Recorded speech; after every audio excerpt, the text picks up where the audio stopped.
ധ്യാനത്തിലെൻ്റെ ഹൃദയം ലയമാർന്നിടട്ടെ, ധ്യാനത്തിലെൻ്റെ ഹൃദയം ലയമാർന്നിടട്ടെ. നാലുപദ്രവമൊരുത്തനുമൊന്നുകൊണ്ടും എന്നാലുമേൽക്കരുത് ഞാൻ കരുതാതെ കണ്ടും, നന്നായി വരട്ടെ മമ വൈരി ജനങ്ങൾ പോലും എന്നാകണം മമ മനസ്സു ജഗത്സ്വരൂപാ.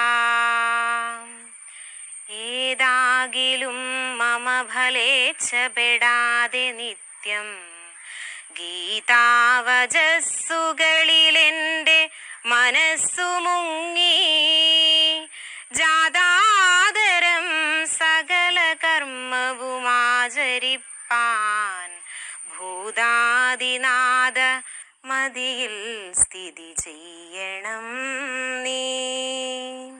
ആദിചിന്തകളാൽ നീന്തിടുമന്തരംഗമേകാഗ്രമാക്കി അലയെത്തെഴുമാഴി പോലെ ശോകപ്രണാശി ഭജനം വിജനത്തിലിന്നും ആകാനെനിക്കു തരമെന്നിനി വന്നിടുന്നു.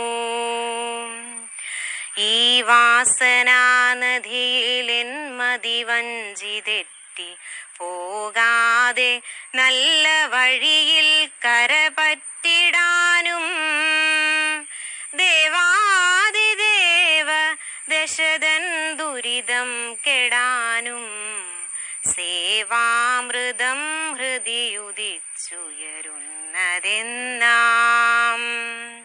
ധ്യാനത്തിലെൻ്റെ ഹൃദയം ലയമാർന്നിടട്ടെ, ധ്യാനത്തിലെൻ്റെ ഹൃദയം ലയമാർന്നിടട്ടെ, ധ്യാനത്തിലെൻ്റെ ഹൃദയം ലയമാർന്നിടട്ടെ, ധ്യാനത്തിലെൻ്റെ ഹൃദയം ലയമാർന്നിടട്ടെ.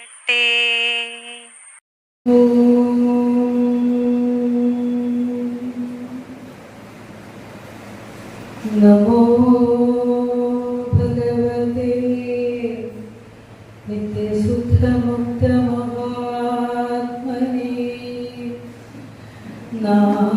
നാരായണ യതീന്ദ്രായ തസ്മൈ ശ്രീ ഗുരവേ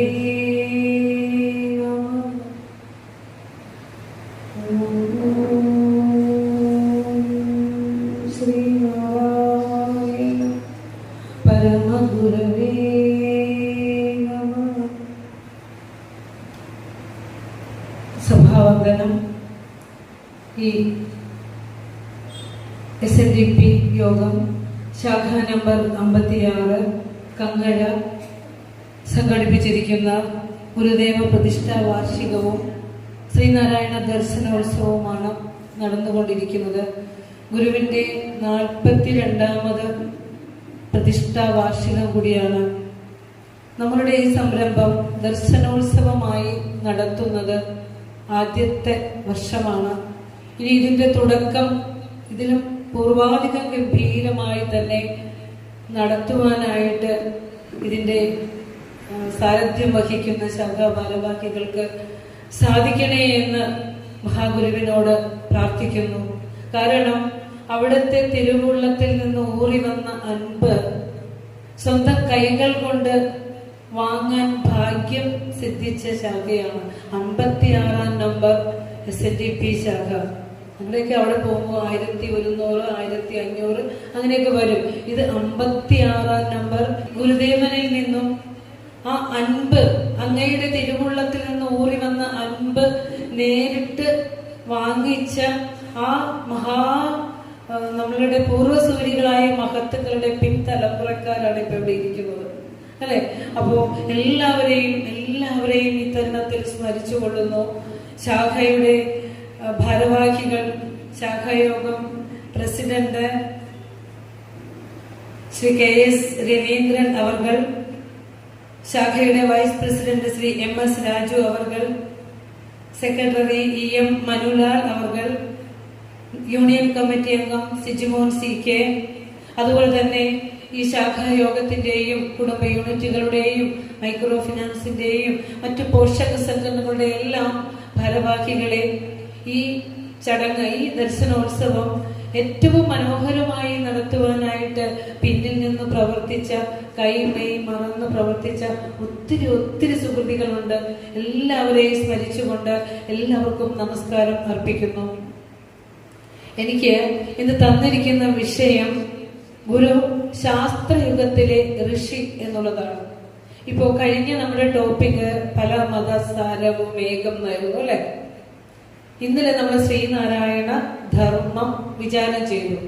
ഇന്നിപ്പോൾ നിങ്ങൾ ടോപ്പിക് ഒന്നും കണ്ട് പേടിക്കണ്ട.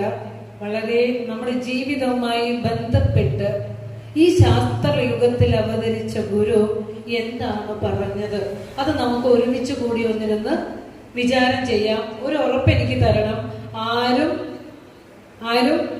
ഉറങ്ങരുത്, ആരും ഉറങ്ങരുത് അല്ലെ.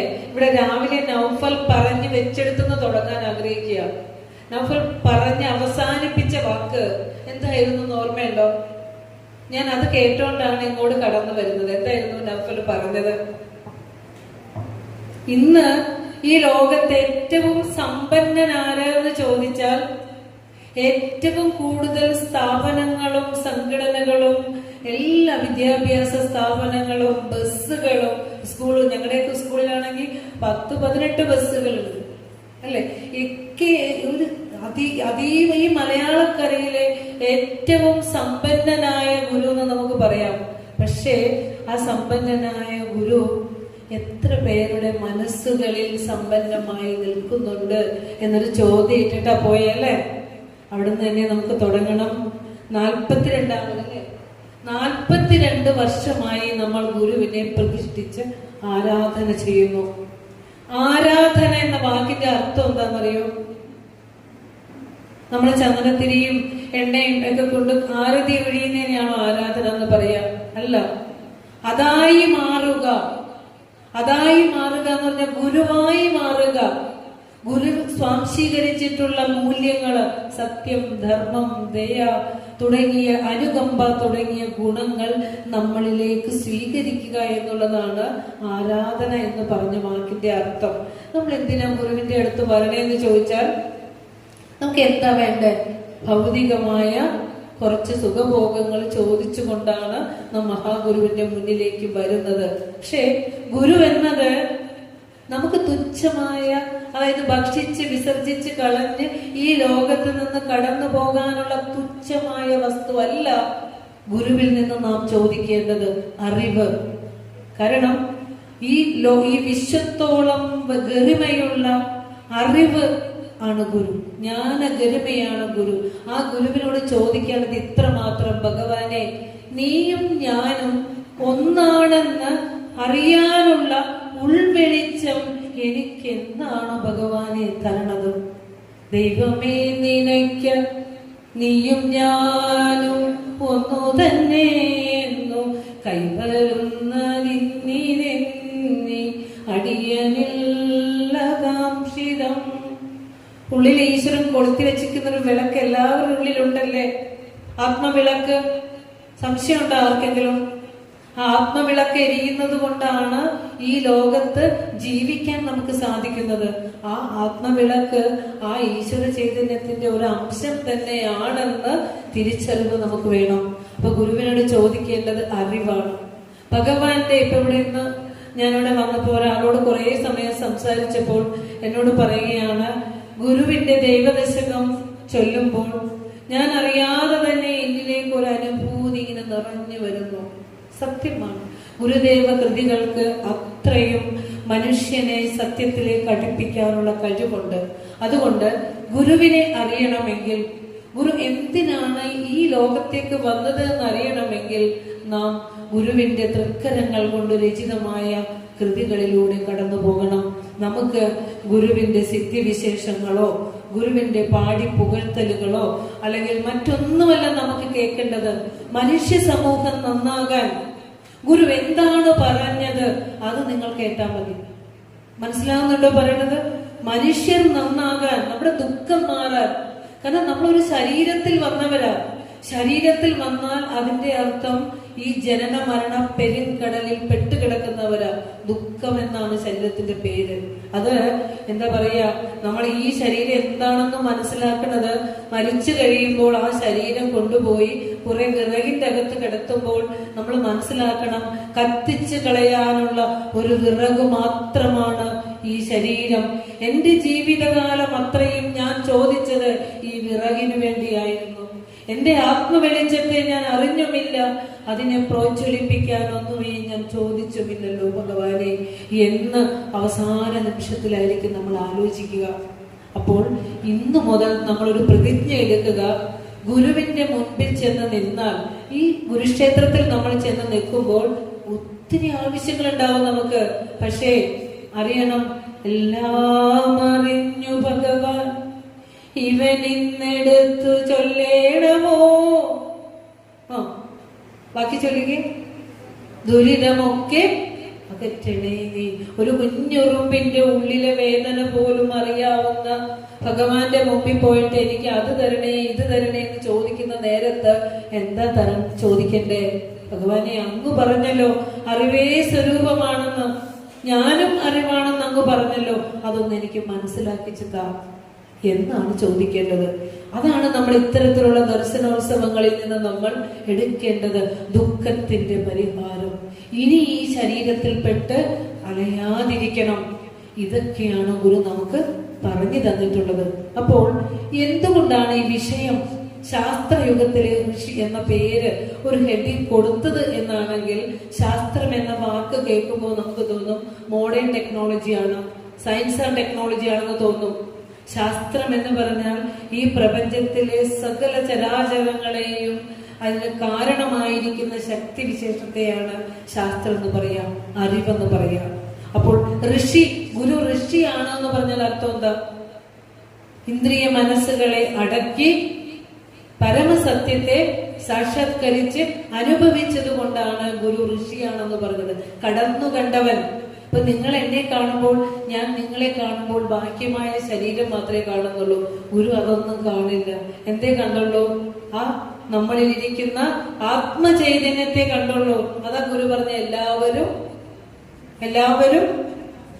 ആത്മസഹോദരരെന്നല്ലേ പറയേണ്ടത്, ഇതോർക്കുകിൽ നാം എന്ന് ഗുരു പറയുന്നത് അതുകൊണ്ടാണ്. അപ്പോൾ ഈ ആധുനിക കാലത്ത് വന്ന് ജനിക്കുകയും കലികാലത്തിൽ വന്ന് ജനിക്കുകയും പൗരാണിക ഋഷീശ്വരന്മാരുടെ ജീവിത മാതൃക പിന്തുടരുകയും ചെയ്തു എന്നുള്ളതാണ് ഗുരുവിൽ നമുക്കുള്ള സ്വീകാര്യത എന്ന് പറയുന്നു. ആരാന്നറിയോ? ഗുരുവിന്റെ അരുമ ശിഷ്യനായ നടരാജഗുരു. അർത്ഥം മനസ്സിലായോ?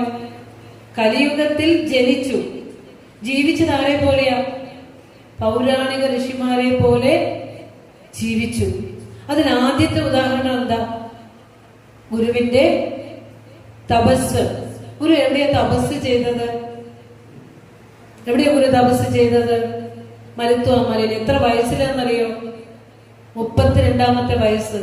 നിറയൗവനത്തിൽ, ജീവിതത്തിന് കരുപിടിപ്പിക്കുന്ന സ്വപ്നങ്ങളൊക്കെ നമ്മൾ നെയ്യുന്ന പ്രായത്തില് ഗുരു സർവ്വതിന്റെയും സത്യം അറിഞ്ഞ് ആ സത്യത്തിൽ അമർന്ന് സത്യമായിക്കൊണ്ട് മരുത്വാമലയിൽ കഴിച്ചു കൂട്ടിയത് 5 വർഷമാണ്. അവിടെ നിറങ്ങിയത് എന്തിനാ? ആ സമയത്ത് ഗുരുവിന്റെ കൂടെ ഉണ്ടായിരുന്ന കൂട്ടുകാരൊക്കെയാ? ധാരാളം ഹിംസ്ര ജന്തുക്കൾ ഉണ്ടായിരുന്നു. അപ്പൊ നമുക്ക് തോന്നും ഇതൊക്കെ ചുമ്മാ പറയുന്നതായിരിക്കും. എങ്ങനെയാണ് പുലിയും പാമ്പൊക്കെ ഗുരുവിന്റെ അടുത്ത് ഉണ്ടാവുക? ഇതൊക്കെ കഥയാണ്, കെട്ടുകഥയാണെന്ന് നമുക്ക് തോന്നും. പക്ഷേ ശാസ്ത്രയുഗത്തിൽ ശാസ്ത്രം പഠിച്ച് വിദേശങ്ങളിൽ നിരവധിയായ പഠനങ്ങൾ നടത്തി പ്രബന്ധങ്ങൾ അവതരിപ്പിച്ച് എന്താ പറയാ, പാശ്ചാത്യരും പൗരസ്ഥരുമായ ധാരാളം ശാസ്ത്രജ്ഞന്മാരോട് സംവദിച്ച നടരാജഗുരു, ഗുരുവിന് ഏറ്റവും ഇഷ്ടമുള്ള തമ്പി പറയുന്ന ഒരു കാര്യമുണ്ട്. മഹാഗുരുവിന് അല്ലെങ്കിൽ നാരായണ ഗുരുവിന് മറ്റ് ജീവികളെ സ്വാത്മവശത്താക്കുന്ന ഒരു പരിവേഷം, ഒരു ആകർഷണീയത ഗുരുവിൽ ഇങ്ങനെ പരിവേഷണം ചെയ്തു നിന്നിരുന്നു. അതായത് ഈ ഒരു മഹാപുരുഷൻ പ്രപഞ്ചത്തിലെ സമസ്ത ചരാചരങ്ങളോടും അനുകമ്പയുള്ളവനായിരിക്കുമ്പോൾ, കരുണയുള്ളവനായിരിക്കുമ്പോൾ ഒരു കൊതുകിന് പോലും അത് മനസ്സിലാവും, ഒരു ഉറുമ്പിന് പോലും അത് മനസ്സിലാകും. എന്നിട്ട് ആ മഹാനുഭാവന്റെ മനോഗതത്തിന് അനുയോജ്യമായ പെരുമാറ്റം ആ ജീവിയിൽ നിന്നുണ്ടാവും. അതുകൊണ്ടാണ് ആ പുലി വൈരം വെടിഞ്ഞ് സത്വഗുണത്തിൽ എത്തുകയും ഗുരുവിന്റെ ശാന്തതയിൽ അമരുകയും ചെയ്തത്. ഹിംസജീവികളുടെ വൈരം അങ്ങ് ശമിച്ചു പോയത് എന്തുകൊണ്ടാ? ഒരു സന്യാസിയുടെ, ഋഷിയുടെ ഇരുന്നത് കൊണ്ടാ. അതുകൊണ്ടാണ് ഗുരുവിനോടൊപ്പം അന്തിയുറങ്ങിയ ശിഷ്യന്മാര്, ഒരു മുറിയിൽ അന്തിയുറങ്ങിയ ശിഷ്യന്മാര് നേരം വെളുത്തു പറയാണ്, കൊതുക് കടിച്ചിട്ട് കിടന്നുറങ്ങാനേ വയ്യായിരുന്നു ഗുരു, ഉറങ്ങിയില്ല. പക്ഷെ ഗുരു സ്വസ്ഥമായി ഉറങ്ങി. കാരണം ആ കൊതുകുകളെല്ലാം ഗുരുവിന്റെ മുമ്പിൽ ഒരു പായൽ പോലെ തീർത്ത് ഒരു എന്താ പറയാ കവചം തീർത്തുകൊണ്ട് നിന്നിരുന്നു. കാരണം എന്താന്ന് വെച്ചാൽ അത്രയും ഓറ, ആ ചൈതന്യം ഗുരുവിൽ നിന്ന് പ്രസരിച്ചിരുന്നു. അതുകൊണ്ടാണ് ആ ജീവികളിൽ പോലും ആ ആക്രമണ ഭാവം മാറിയിട്ട് ശാന്തരായത്. അവിടേക്കാണ് ഗുരുവെന്ന ഋഷീശ്വരനെ നാം അറിയേണ്ടത്, അല്ലെ? അപ്പോ മരുത്വ മലയിൽ നിന്നും ഗുരു ഇറങ്ങി അരുവിപ്പുറത്തേക്ക് ഗുരു എത്തിയതിന് ശേഷമാണ് നമ്മൾ ഇന്ന് കൂടിയിരിക്കുന്നത് പോലെ കൂടാനുള്ള ശ്രീനാരായണ ധർമ്മ പരിപാലന യോഗവും ക്ഷേത്രങ്ങളും ആശ്രമങ്ങളും മഠങ്ങളും സർവ്വതും ഉണ്ടായത്, അല്ലെ? അപ്പോ ഗുരു പറഞ്ഞ 4 വരി ഇവിടെ ക്ലാസ്സൊക്കെ എന്തായിരുന്നു പേര് പറഞ്ഞത്? ആശയത്തെ പോലെയുള്ളവർ ഗുരുവിന്റെ കൃതികൾ പഠിക്കുന്നുണ്ട്. നമ്മൾ മനഃപ്പാഠമാക്കേണ്ട 4 വരി. ഗുരു എന്തിനാ ലോകത്തേക്ക് ഇറങ്ങി വന്നത് എന്ന് പറയുന്ന കൃതിയാണ് സുബ്രഹ്മണ്യ കീർത്തനത്തിലെ 12ാമത്തെ ശ്ലോകം. ഏതായത്? സ്പഷ്ടം പഠിക്കുന്നുണ്ടോ? ഗുരുദേവകൃതികൾ പഠിക്കുന്നുണ്ടല്ലേ? സ്പഷ്ടം നിലാവങ്ങു നീങ്ങി, ചൊല്ലിക്കേ ഓർക്കെ. സ്പഷ്ടം നിലാവങ്ങു നീങ്ങി ഉദയം ചെയ്തു ചന്ദ്രൻ മറഞ്ഞു, തട്ടി തട്ടി പെരുക്കി പെരുവെളിയതിലാക്കിടുവാൻ പിന്നെയാട്ടെ കഷ്ടം ദീനം പിടിച്ചോ, മധുരയതു മുടിച്ചോ കിടക്കുന്ന ലോകർക്ക് ഉത്തിഷ്ട ഉത്തിഷ്ട ശീഘ്രം നദിയിൽ മുഴുകുവാൻ കാലമായി വന്നിരിപ്പോൾ. നദിയിൽ മുക്കിയെടുക്കാനാ വന്നേ.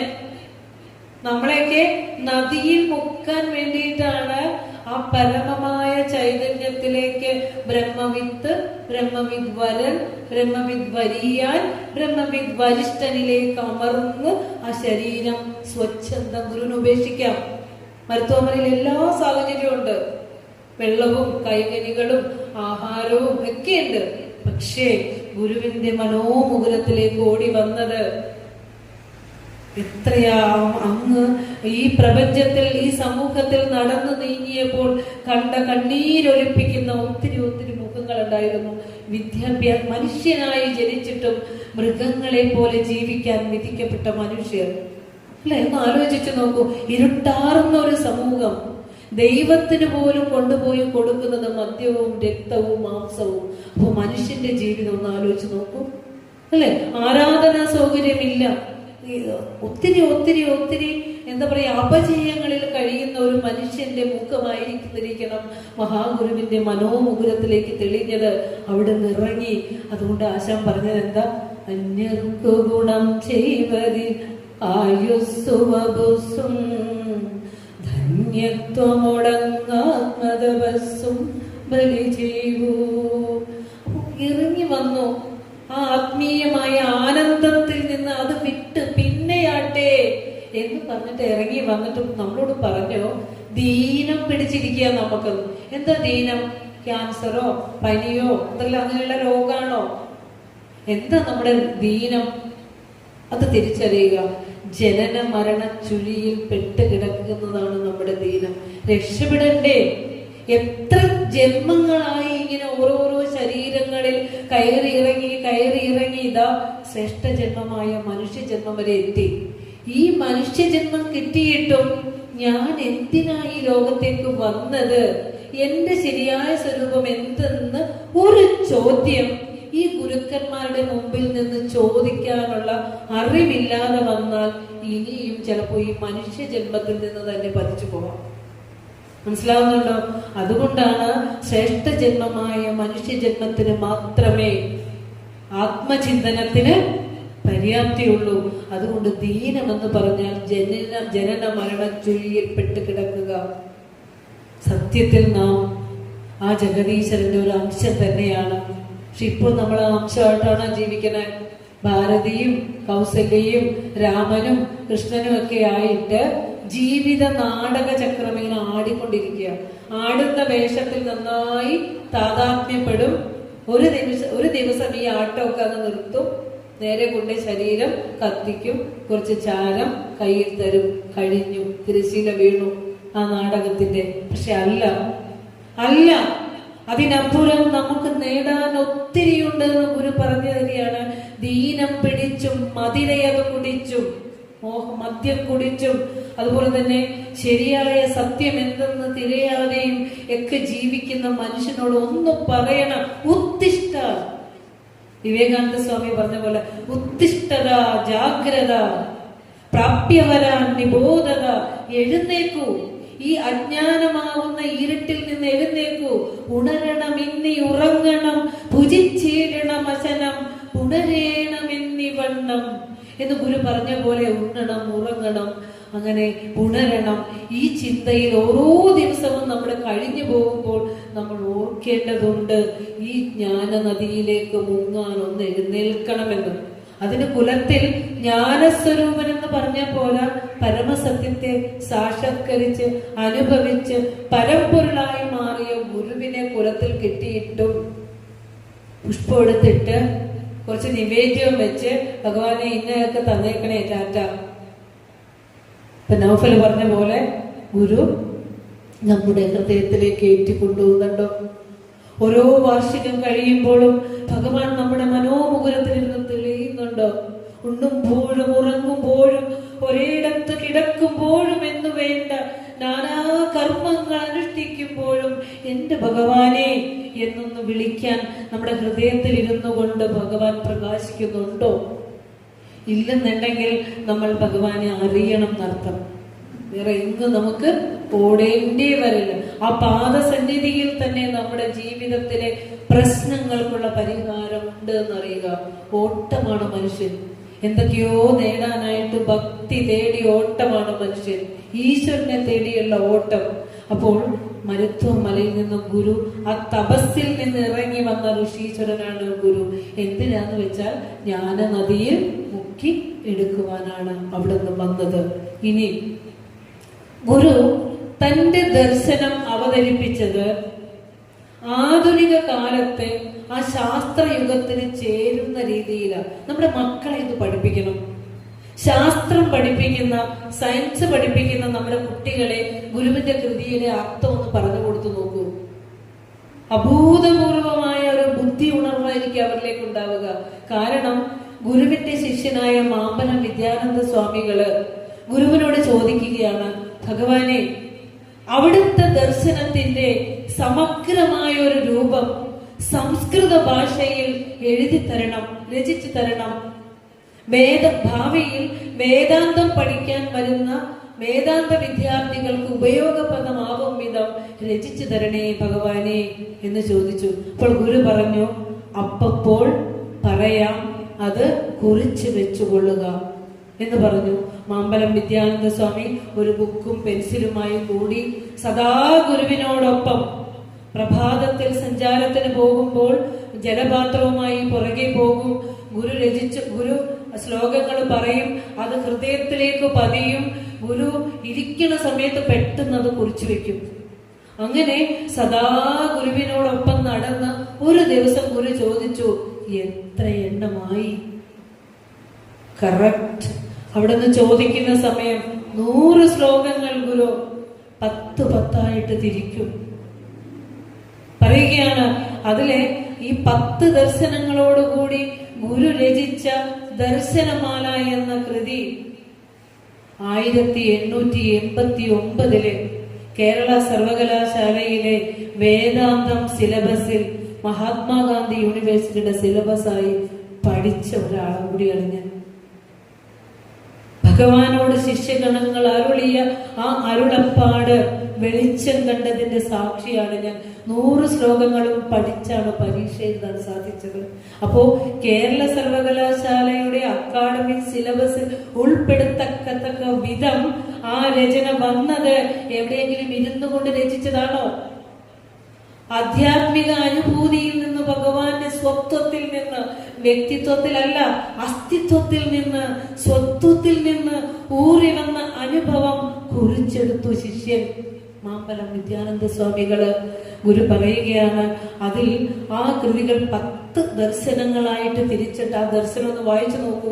ഓരോ ദർശനത്തിന്റെയും പേര് പഠിക്കുമ്പോൾ ഭാരതത്തിലെ സർവ ദർശനങ്ങളും, ന്യായം, സാഖ്യം തുടങ്ങി യോഗം തുടങ്ങി സകല ദർശനങ്ങളുടെയും സത്ത അരക്കിട്ടെടുത്തിട്ട് നമുക്ക് തന്നിരിക്കുകയാണ് ദർശനമാലയിൽ.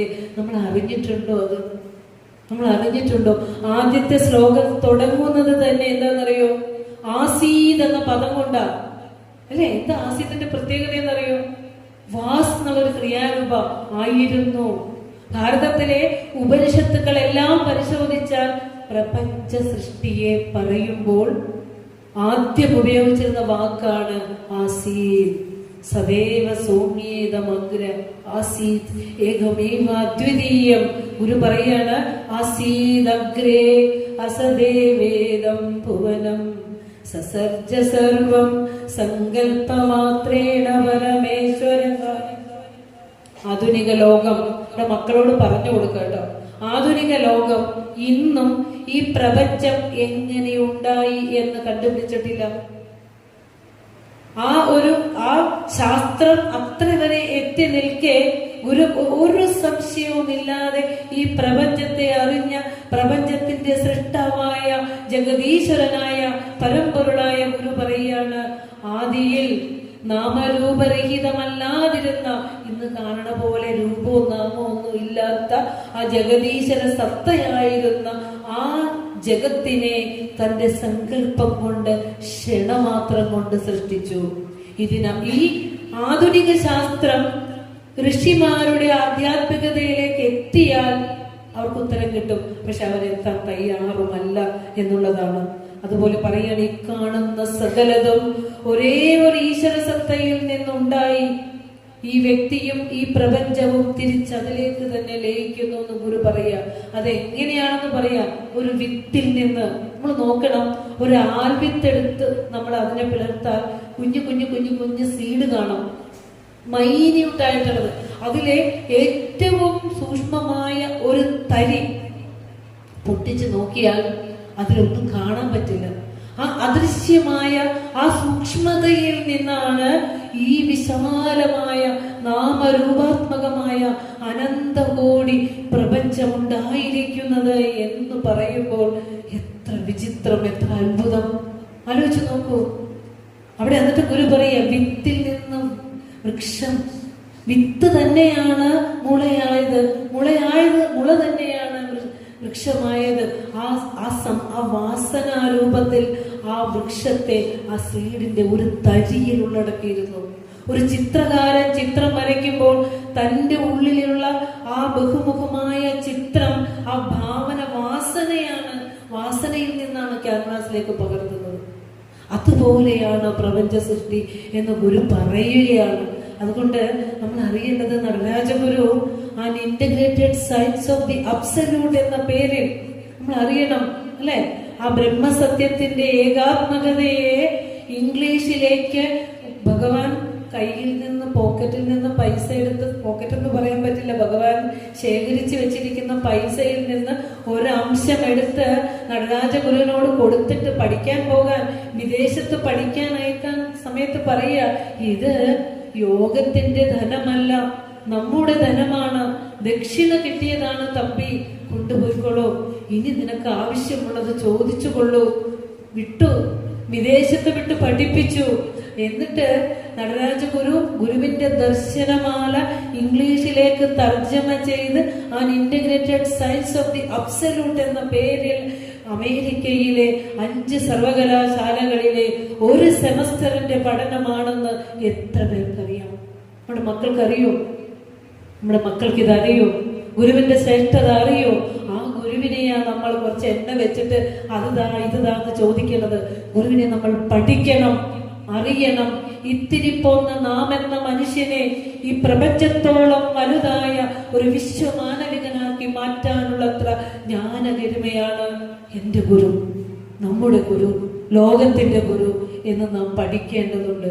അപ്പോൾ അതുപോലെ തന്നെ നടരാജ ഗുരുവിന്റെ ഒരു വാക്ക്, കാരണം ഗുരു ഏറ്റവും അധികം സ്നേഹിച്ചതും ഗുരുവിന്റെ ദർശനം ഉള്ളറിഞ്ഞ് ഏറ്റുവാങ്ങിയ ശിഷ്യനാണ് തമ്പി ഡോക്ടർ പൽപ്പുവിന്റെ പുത്രൻ നടരാജ ഗുരു.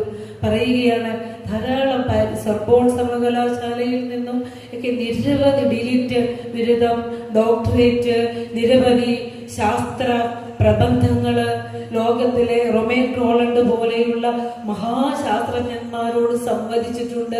ഒത്തിരി ഒത്തിരി ഒത്തിരി ശാസ്ത്രത്തിന്റെ സമുന്നതിയിൽ നിൽക്കുന്ന നടരാജഗുരു പറയുന്ന ഒരു വാക്കുണ്ട്. ജീവിതത്തിന്റെ ആ സഞ്ചാരം കഴിഞ്ഞൊടുവിൽ തന്റെ ഗുരുവിന്റെ മണ്ണിലേക്ക് തിരിച്ചെത്തിയിട്ട് പറയുന്നുണ്ട്, എൻ്റെ ഈ യാത്ര എന്തിനായിരുന്നു എന്ന് ഞാൻ ചിന്തിച്ചു നോക്കി. അപ്പോൾ എനിക്ക് മനസ്സിലായി, ഞാൻ ധാരാളം ലോകങ്ങൾ, പാശ്ചാത്യ പൗരസ്ത്യങ്ങളായ നിരവധി രാജ്യങ്ങളിൽ ഞാൻ സഞ്ചരിച്ചു, നിരവധി ശാസ്ത്ര പ്രതിഭകളെ കണ്ടെത്തി.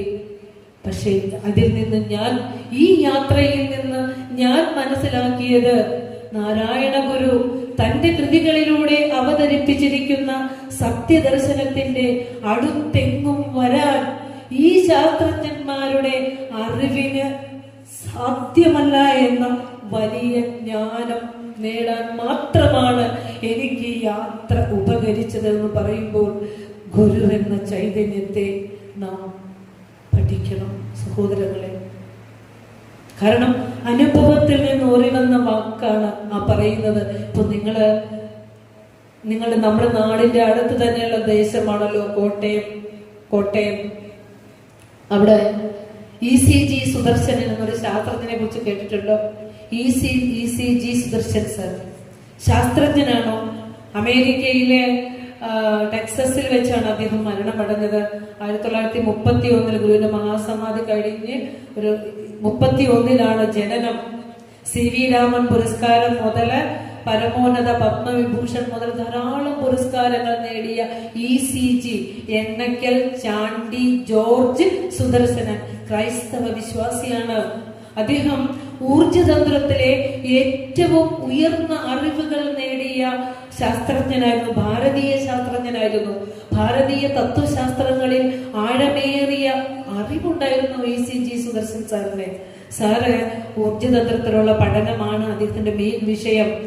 അദ്ദേഹം പറഞ്ഞു കൊടുത്ത പ്രബന്ധം നോക്കി എഴുതിയും അദ്ദേഹത്തിന്റെ ക്ലാസ്സിലിരുന്നവരുമായ വിദ്യാർത്ഥികൾക്ക് നോബൽ സമ്മാനം കിട്ടിയപ്പോൾ 7 പ്രാവശ്യം ECG സുദർശന്റെ പേര് പരമോന്നത പുരസ്കാരമായ നോബൽ സമ്മാനത്തിന്റെ പട്ടികയിൽ വന്നെങ്കിലും പിന്തള്ളിപ്പോയി. ലോകം മുഴുവൻ ഒച്ചയുണ്ടാക്കിയ ഒരു സംഭവമാണ്. തന്റെ ശിഷ്യഗണങ്ങൾക്ക് നോബൽ സമ്മാനം കിട്ടുമ്പോഴും തനിക്ക് കിട്ടുന്നില്ല. ഇവിടെ എന്തോ ഒരു സെക്കൻഡ് മൈൻഡ് പ്രവർത്തിച്ചിട്ടുണ്ട് എന്ന് അന്ന് ബഹളം വെച്ചൊരു കാലത്ത്.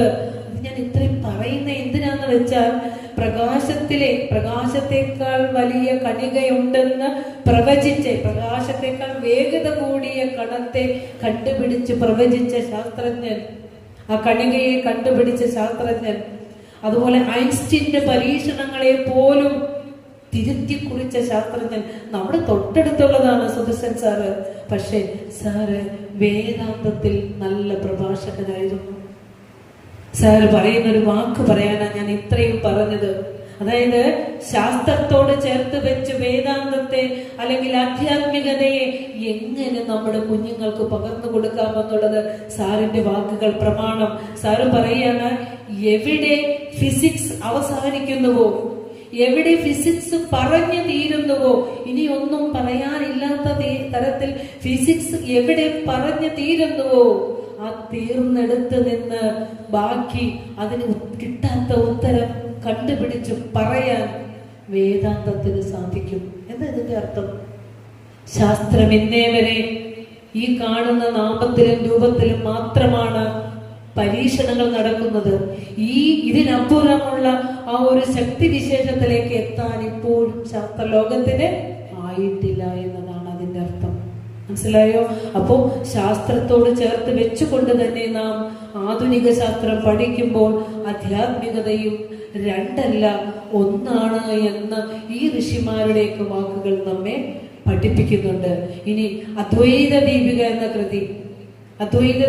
കൃതി കേട്ടിട്ടുണ്ടോ? ഗുരുവിന്റെ ചൊല്ലിയിട്ടുണ്ടോ നമ്മള്? അല്ലെ? അതിനകത്ത് ഗുരു ഒരു കൊച്ചുദാഹരണം പറയാം. ഈ പ്രപഞ്ച സത്യത്തെ കുറിച്ച് ഗുരു പറയുന്നുണ്ടല്ലോ, വാസസ്സു തന്തു. അറിയാമോ? ഒന്ന് ചൊല്ലി നോക്കിയത്. വാസസ്സു തന്തു വിദു പഞ്ഞി ഇദാദിമൂല ഭൂതപ്രഘാതമിതു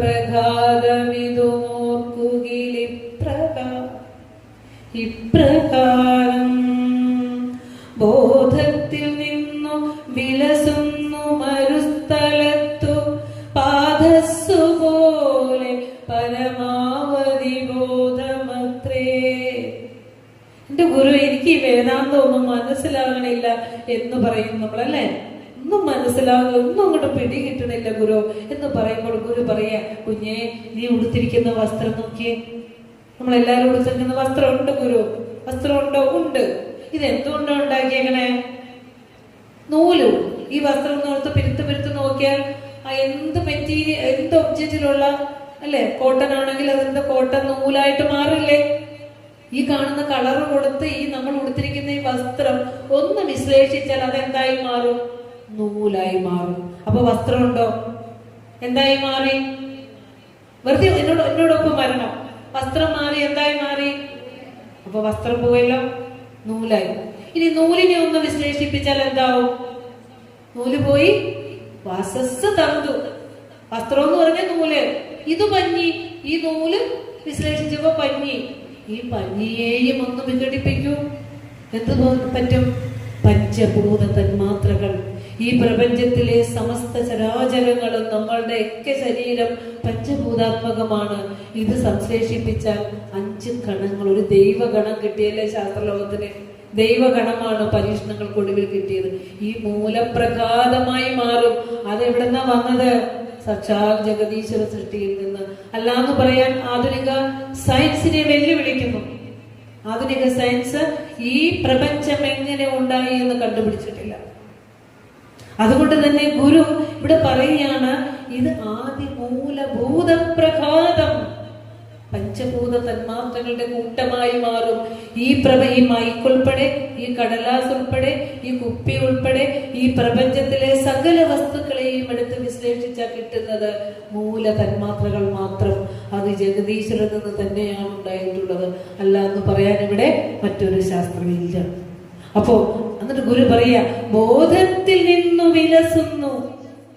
ഈ പ്രപഞ്ചത്തിലെ സകലതിനും ഉണ്ടാകാനും നിലനിൽക്കാനും മറയാനുമുള്ള അധിഷ്ഠാനം ഈശ്വര സത്തയാണ്, ബോധമാണ്. അല്ലാതെ ഒന്നിന്റെയും അടിത്തറ ഇല്ല ഇവിടുത്തെ ഒരൊറ്റ വസ്തുവിനും. ഇനി ഉണ്ടെന്ന് തോന്നുന്നത് എന്താ? ഇപ്പൊ കാണില്ലേ എന്റെ കുടുംബം, എന്റെ മക്കള്, എന്റെ സ്വത്ത്, എന്റെ കാറ്. അത് എന്തുപോലെയാണ് ഗുരു പറഞ്ഞേ? മരുസ്ഥലത്തു പാദസ്സു പോലെ. ആലോചിച്ച് നോക്കൂ, കുറേ കാലങ്ങൾക്ക് മുമ്പ് നമ്മൾ ഇച്ചിരിയുള്ള ഒരു കുഞ്ഞായിരുന്നില്ലേ? അത് പിന്നെ ആ കാലം എവിടെ? അത് കഴിഞ്ഞ് നല്ല ശൈശവ കാലം ഉണ്ടായിരുന്നു, അതെവിടെ? അത് കഴിഞ്ഞ് നല്ല യൗവന കാലം ഉണ്ടായിരുന്നു, അതെവിടെ? ശൈശവവും യൗവനവും കൗമാരവും ഒക്കെ ഇങ്ങനെ മറിഞ്ഞ് പോയിക്കൊണ്ടിരിക്കുക. ഒരു സ്വപ്ന തുല്യം പോയിക്കൊണ്ടിരിക്കുക. അതായത് മരുഭൂമിയിൽ ജലമില്ല, പക്ഷെ മരുഭൂമിയിൽ ചെല്ലുമ്പോൾ സൂര്യപ്രകാശം അടിക്കുമ്പോൾ നമുക്ക് തോന്നും വലിയ ഒരു സമുദ്രം, ഒരു തിരയടിക്കുന്ന പോലെ തോന്നും. അത് കണ്ണിന്റെ ഭ്രമം. അത്രയേ ഉള്ളൂ. ഈ കണ്ണി കാണുന്നതൊക്കെ വെച്ചുകൊണ്ടിരിക്കുന്ന നമ്മുടെ ജീവിതവും മരുഭൂമിയിലെ കാനൽ ജലം പോലെയാണ്. ഇന്നലെ നമ്മോടൊപ്പം ഉണ്ടായിരുന്നവരൊക്കെ ഇന്ന് എവിടെ? ഇന്ന് നിൽക്കുന്നവർ നാളെ ഉണ്ടാവുമോ? ഇല്ല. അപ്പോ ഈ ഭ്രമാത്മകതയിൽ പെട്ടിരിക്കുന്ന നാം സത്യം തിരയണമെന്ന് മാത്രമേ ഗുരു പറയുന്നുള്ളൂ, അല്ലെ? അപ്പൊ പ്രപഞ്ച സത്യത്തെ കുറിച്ച് ഗുരു ദർശനമാലയിൽ പറയുന്നു. ഇപ്പൊ ഇന്നലെ നമുക്കിവിടെ വിചാരം ചെയ്തു. ഞാൻ ചോദിച്ചു ആശയോടെ എന്തൊക്കെയാണ് ബിജു സാറ് ശ്രീനാരായണ ധർമ്മത്തെ കുറിച്ച് പറഞ്ഞാണ്, അല്ലെ? ശ്രീനാരായണ ധർമ്മത്തിന്റെ 100ാം വാർഷികമായിരുന്നു അറിയാമോ? കഴിഞ്ഞ 2025 100 വർഷമായി. സ്മൃതി ഗ്രന്ഥമാണ്. ആ ഗ്രന്ഥത്തിന്റെ പ്രത്യേകത എന്താ? നമ്മുടെ വീടുകളിൽ കരുതി വെക്കേണ്ട ജീവിതത്തിന്റെ മാനുവൽ, ഹസ്തപുസ്തകം. എങ്ങനെ ജീവിക്കണം എന്ന് അറിയണേ ഗുരു എന്താ പറഞ്ഞിരിക്കണേ? അത് നോക്കിയാ ജീവിക്കണ്ടേ. കാരണം ആ വഴിയെ ജീവിച്ചാൽ ശാന്തിയുണ്ട്, സമാധാനമുണ്ട്, സുഖമുണ്ട്. ആ വഴിയെ ജീവിക്കണം, തെറ്റരുത്. കാരണം ഈ പ്രപഞ്ച രഹസ്യം മുഴുവൻ അറിഞ്ഞ ഒരു ഋഷീശ്വരന്റെ ശബ്ദ പ്രമാണമാണത്. നല്ല വാചകം. അതിൽ ഒന്നുപോലും തെറ്റിച്ച് ജീവിക്കാൻ നമുക്ക് അവകാശമില്ല. കാരണം അനേകം അനുഭവങ്ങളിൽ നിന്ന് ഊറിക്കൂടിയ ആ സത്യമാണ് ഗുരു ശ്രീനാരായണ ധർമ്മത്തിൽ നമ്മുടെ ജീവിതത്തോട് ചേർത്ത് വെച്ചിട്ടുള്ളത്. അതില് ഇവിടെ കുറച്ച് കാര്യങ്ങൾ സുരേഷ് പരമേശ്വരൻ സാറ് പറഞ്ഞു എന്ന് പറഞ്ഞു, കുറച്ച് കാര്യം ബിജു സാറും പറഞ്ഞു എന്ന് പറഞ്ഞു. അതിന്റെ ആവർത്തിച്ച് എനിക്ക് ഏറ്റവും കൂടുതൽ ശ്രീനാരായണ ധർമ്മത്തിൽ പറയാനുള്ളത് വിദ്യാർത്ഥി ധർമ്മം കുഞ്ഞുങ്ങളെ പഠിപ്പിച്ചു കൊടുക്കണം. വിദ്യാർത്ഥി ധർമ്മം. ഒരു ബ്രഹ്മചര്യ കാലഘട്ടത്തിൽ വിദ്യാർത്ഥിയെ സ്കൂളിലേക്ക് അയച്ചു കഴിയുമ്പോൾ ആ കുഞ്ഞിന്റെ വിദ്യാഭ്യാസ കാലഘട്ടത്തിൽ അച്ഛനും അമ്മയും എങ്ങനെയാണ് ശ്രദ്ധ ചെലുത്തേണ്ടത്? അമ്മയുടെ ഗർഭപാത്രത്തിൽ ജനിക്കുമ്പോൾ മുതൽ കുഞ്ഞിന് ബ്രഹ്മചര്യ കാലമായതുകൊണ്ട് കുഞ്ഞിന്റെ പാലുകുടി തീരുന്നത് വരെ അച്ഛനമ്മമാർക്ക് ബ്രഹ്മചര്യം ഗുരു പറഞ്ഞിരിക്കുന്നു.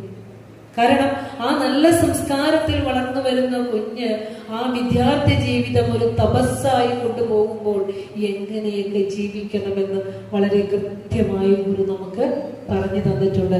അതിൽ ഏറ്റവും പ്രധാനപ്പെട്ടത് പ്രാർത്ഥന. നമ്മൾ പ്രാർത്ഥിക്കുന്ന ശീലമുണ്ടെങ്കിലേ നമ്മുടെ മക്കള് പ്രാർത്ഥിക്കുള്ളൂ, അല്ലെ?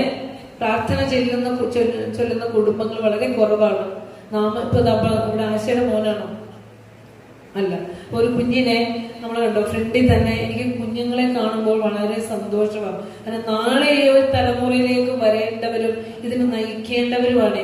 അവര് പണ്ട് ഇങ്ങനെ കുറെ കഴിയുമ്പോ, മോന്റെ പേരെന്താ? അഭിനവ്. കുറെ കഴിയുമ്പോ അഭിനവ് ഈ ഇരിക്കുന്ന കുട്ടിയാവില്ല, വലിയ കുട്ടിയാവും. അപ്പൊ അഭിനവ് പറയും, പണ്ട് ഞങ്ങളുടെ ഗുരു ശാഖയിലെ ഞങ്ങളുടെ ഗുരു ദർശനോത്സവത്തില് ഇങ്ങനെ പ്രഭാഷണങ്ങളൊക്കെ കേൾക്കുമായിരുന്നു. ഗുരുവിനെ തൊഴാനും പ്രാർത്ഥിക്കാനൊക്കെ വരുമായിരുന്നു. ആ ഒരു സംസ്കാരമാണ് ഇന്ന് എന്നെ ഈ നിലയിൽ ഇരുത്തിയിരിക്കുന്നതെന്നും ഭാവിയിൽ കുഞ്ഞു പറയും. അതിന് നമ്മൾ എന്ത് ചെയ്യണമെന്ന് വെച്ചാല് നമ്മുടെ കുഞ്ഞുങ്ങളെയും കൈപിടിച്ചുകൊണ്ട് വരിക. കാരണം ഈ ഗുരുവിനെ അല്ലാതെ ലോകത്തിൽ നമുക്ക് ആരെയാ പരിചയപ്പെടുത്തി കൊടുക്കാൻ മാതൃകയായിട്ടുള്ളത്? നമ്മുടെ കുഞ്ഞുങ്ങൾ മാതൃകയാക്കുന്ന ഇന്ന് ആരെയൊക്കെയാണെന്ന് നിങ്ങൾക്കറിയാലോ, അല്ലെ? നമ്മൾ എപ്പോഴും പറയാറുള്ള പോലെ ഈ സിനിമയിൽ അഭിനയിച്ച ഏറ്റവും നല്ല നടന്മാരെ, അല്ലെങ്കിൽ ഏറ്റവും നല്ല പാട്ടുകാരെ, ഏറ്റവും നല്ല സ്പോർട്സിന്റെ പ്ലെയർ, അല്ലെ? പക്ഷെ ഇവരൊക്കെ നല്ല മാതൃകകളാണോ എന്ന് അന്വേഷിക്കണമെങ്കിൽ അവരുടെ ജീവിതം കൊണ്ട് അവർ ശാന്തിയും സമാധാനവും അനുഭവിക്കുന്നുണ്ടോ? ഇല്ലെങ്കിൽ നമുക്ക് അവരെ മാതൃകയാക്കാൻ പറ്റില്ല, അല്ലെ? പറ്റില്ല. അവരെ പോലെ വസ്ത്രം ധരിച്ചതുകൊണ്ട് അവർ മാതൃകയാവോ? ഇല്ല. അവരെ പോലെ കാതുകുത്തി കൊണ്ട് നടന്നുകൊണ്ട് മാതൃകയാവോ? വസ്ത്രം ധരിച്ചുകൊണ്ട് മാതൃകയാവോ? അതുപോലെ ഇല്ല. നമ്മൾ എപ്പോഴും മാതൃകയാക്കി കൊടുക്കേണ്ടത് ജീവിതത്തിൽ വിജയിച്ച മഹാപുരുഷന്മാരെയാണ്. അതാണ് ഗുരു പറയണത്. എത്ര വയസ്സ് വരെയാ കുഞ്ഞിന്റെ ക്യാരക്ടർ ശ്രദ്ധിക്കേണ്ടത് എന്ന് പറഞ്ഞേ, ഉറക്കെ പറയണം. എത്ര വയസ്സ് വരെയാണ് ഒരമ്മയുടെ സംരക്ഷണയിൽ നല്ല സ്വഭാവം കൊടുത്ത് ക്യാരക്ടർ മൗൾഡിങ് ചെയ്ത് ഒരമ്മയ്ക്ക് വളർത്തേണ്ട കുഞ്ഞിന്റെ പ്രായപരിധി എത്രയാണ്? നമുക്കറിയില്ല. ഇപ്പോഴും ശ്രീനാരായണ ധർമ്മം പുതിയാത്തേന്ന പോലെ നമ്മുടെ കയ്യിലുണ്ട്. അതാണ് നമ്മുടെ ഗുരുഭക്തി. 5 വയസ്സ് വരെ ദേവനായി വളർത്തണം. ഒരു കുഞ്ഞ് ജനിച്ചു കഴിഞ്ഞാൽ 5 വയസ്സ് വരെ അമ്മ കണ്ണിമ ചിമ്മാതെ അവന്റെ ക്യാരക്ടർ മൗൾഡിങ്, ബേസിക് ക്യാരക്ടർ അവന് കൊടുക്കാൻ ശ്രദ്ധിച്ചിട്ടുണ്ടെങ്കിൽ അത് കഴിഞ്ഞുള്ള പ്രായം നിങ്ങൾ ഇങ്ങോട്ടൊന്നും വിളിക്കേണ്ട, അമ്മേ ഞാനും വരുന്നു എന്ന് പറയും. രാവിലെ എഴുന്നേറ്റ് അവൻ അമ്പലത്തിൽ പോയിക്കോളും, അമ്മേ ഞാനൊന്ന് അമ്പലത്തിൽ പോയിട്ട് വരാം എന്ന് പറയും. അവന്റെ പാഠങ്ങൾ അവൻ എടുത്തു വെച്ച് പഠിച്ചോളും. ഏതെങ്കിലും ചീത്ത കൂട്ടുകാരൻ വാടാ ഇങ്ങോട്ട് വാ എന്ന് പറയുമ്പോ എനിക്ക് വേണ്ട. ഇത് പറയാനുള്ള ഒരു ആർജവവും അറിവും ചൈതന്യവും ഈ കുഞ്ഞിലേക്ക് പകർന്നു കൊടുക്കാൻ പറ്റിയ സമയം എത്ര സമയം വരെയാ, എത്ര വർഷം വരെയാ? 5 വയസ്സ് വരെ. കതിരിൽ വളം വയ്ക്കാൻ ശ്രമിച്ചിട്ട് കാര്യമില്ല. അപ്പോ നമ്മുടെ കുഞ്ഞു മക്കളോട് കുടുംബങ്ങളിൽ പറഞ്ഞു കൊടുക്കേണ്ടത് ഇതാണ്. 5 വയസ്സ് വരെയുള്ള സമയങ്ങളിൽ അമ്മ പ്രത്യേക കുഞ്ഞിനെ ശ്രദ്ധിക്കുകയും ഈശ്വരീയമായ കാര്യങ്ങളിലേക്ക് അടുപ്പിക്കുകയും മുതിർന്നവരെ ബഹുമാനിപ്പിക്കാനും ശുദ്ധവും വൃത്തിയും ഒക്കെ പഠിപ്പിച്ച് നല്ല ശീലങ്ങൾ പഠിപ്പിക്കുക, പ്രാർത്ഥന ചൊല്ലാൻ പഠിപ്പിക്കുക, അല്ലെ? കണ്ണി കാണുന്നതെല്ലാം ഇതിൽ ഓടി നടക്കാതെ ഇന്ദ്രിയങ്ങളെ നിയന്ത്രിച്ച് ജീവിക്കാൻ പഠിപ്പിക്കുക, മടി ഉപേക്ഷിക്കുക. ഇതൊക്കെ ശ്രീനാരായണ ധർമ്മത്തിലൂടെ ഗുരു വളരെ കൃത്യമായി നമ്മോട് പറഞ്ഞു തന്നിട്ടുണ്ട്. അതുപോലെ പഞ്ചധർമ്മങ്ങളുടെ കൂടെ ഗുരു ചേർത്ത് വെച്ചിരിക്കുന്ന ഒരു ധർമ്മമാണ് മദ്യവർജനം. പറഞ്ഞായിരുന്നു അവിടെ മദ്യവർജനത്തെ കുറിച്ചൊക്കെ പറഞ്ഞിട്ടുണ്ട് ധാരാളം, അല്ലെ? അപ്പോ ഇവിടെ നൗഫല് പറഞ്ഞ കേട്ടു, അല്ലെ? മദ്യപിച്ചു കഴിഞ്ഞാൽ പാമ്പെന്ന് പറഞ്ഞ കാര്യം നട്ടലില്ലാത്തതുകൊണ്ടാണ്. ഞാൻ മനസ്സിലാക്കിയത് അതല്ല. മദ്യപിക്കുന്നവൻ ഒരുവന്റെ ബുദ്ധിയെ വികലമാക്കുകയാണ് ചെയ്യുന്നത്. ഒരു മനുഷ്യനെ ഏറ്റവും തെളിവുറ്റതാക്കി നിൽക്കുന്നത് അവന്റെ ബുദ്ധിയാണെങ്കിൽ ബുദ്ധിയെ വികലമാക്കാനുള്ള വിഷം പൈസ കൊടുത്ത് വാങ്ങിച്ചിട്ട് ബുദ്ധിയെ കെടുത്തി കളയും. ബുദ്ധി കെടുത്തിയിട്ട് ഇങ്ങനെ ഇരിക്കും. അതിന്റെ എനർജി തീരുമ്പോ പിന്നെയും പോയി അത് കുടിക്കും. പിന്നെയും മന്ദബുദ്ധിയായി ഒന്നും അറിയില്ലാത്ത സ്വയം പരിഹാസ്യനാകുന്നു, മറ്റുള്ളവർ പരിഹസിക്കുന്നു, കുടുംബത്തിൽ വാക്കിന് വിലയില്ലാണ്ടാകുന്നു, സുഹൃത്തുക്കളുടെ ഇടയിൽ വാക്കിന് വിലയില്ലാതാകുന്നു.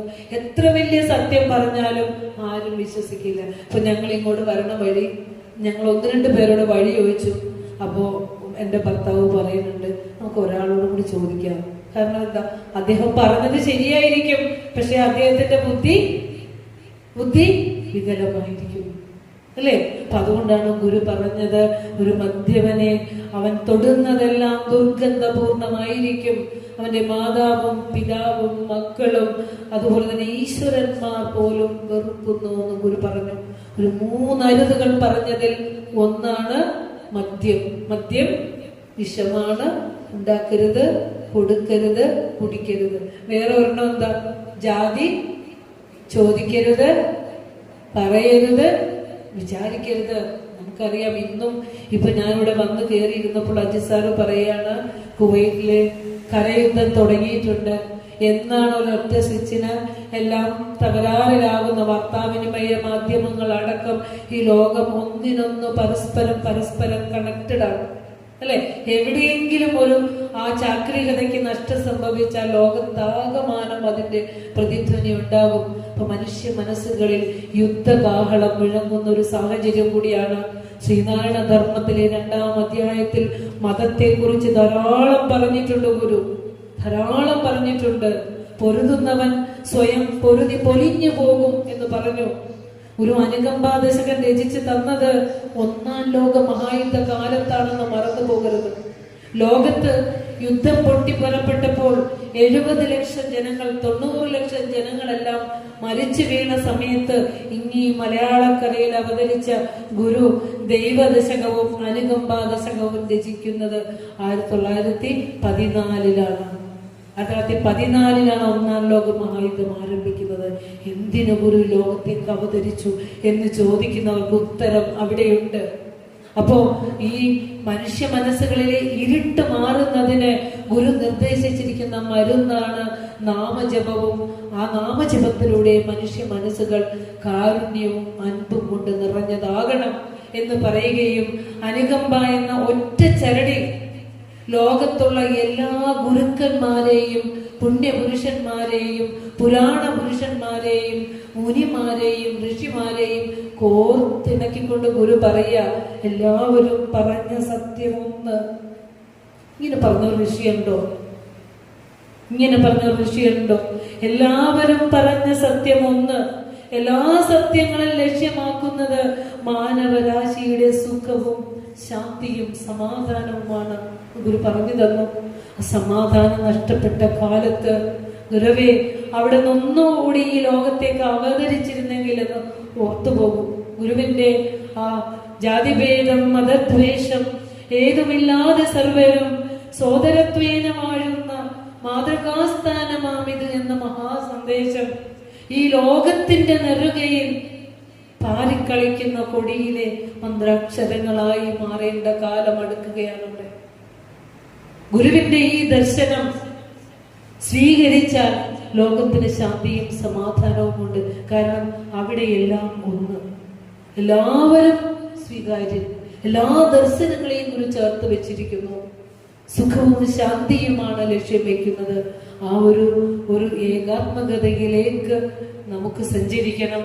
മനുഷ്യ മനസ്സുകളിലെ ഇരുട്ടകറ്റണം. ഇതൊക്കെയാണ് ഗുരുവിന്റെ ആ ദർശനത്തിന്റെ കാതലായിട്ട് വരുന്നത്.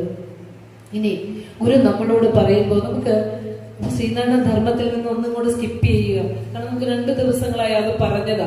അതിൽ ഗുരു പറഞ്ഞിരിക്കുന്ന ഒരു പ്രധാനപ്പെട്ട കാര്യം ഒന്ന് എടുത്തു പറയേണ്ടതുണ്ട്. ഈശ്വര ഭക്തിയെ കുറിച്ച്, ദൈവവിശ്വാസ സ്ഥിതിയെ കുറിച്ച്. ഞാൻ ചോദിക്കട്ടെ, നമുക്ക് ഇന്നും അറിയാമോ ദൈവം എന്താ? അറിയോ? ആരാണ് ഭക്തൻ? എന്താണ് ദൈവം? നമുക്കറിയോ?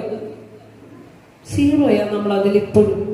കാരണം നമ്മുടെ വിചാരം കുളിച്ച് ചന്ദനക്കുറി തൊട്ട് അമ്പലത്തിൽ ചെന്ന് പ്രാർത്ഥിച്ച് വഴിപാട് ചെയ്ത് ഹോമമൊക്കെ ചെയ്ത് പുഷ്പാഞ്ജലിയൊക്കെ ചെയ്ത് വന്നാൽ നമ്മൾ ഭക്തനായി നാം. അതാണോ ഭക്തൻ?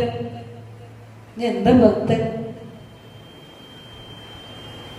നമുക്കറിയില്ല ശരിക്കും ഭക്തി എന്താ, ഭക്തൻ എന്താ.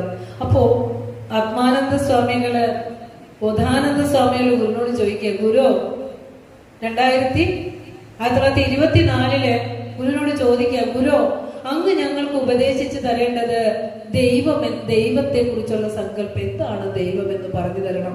കാരണം അനേക ദൈവങ്ങളെ വിശ്വസിച്ചുകൊണ്ട് ഭ്രാന്തന്മാരെ പോലെ ഓടി നടക്കുകയാണ്.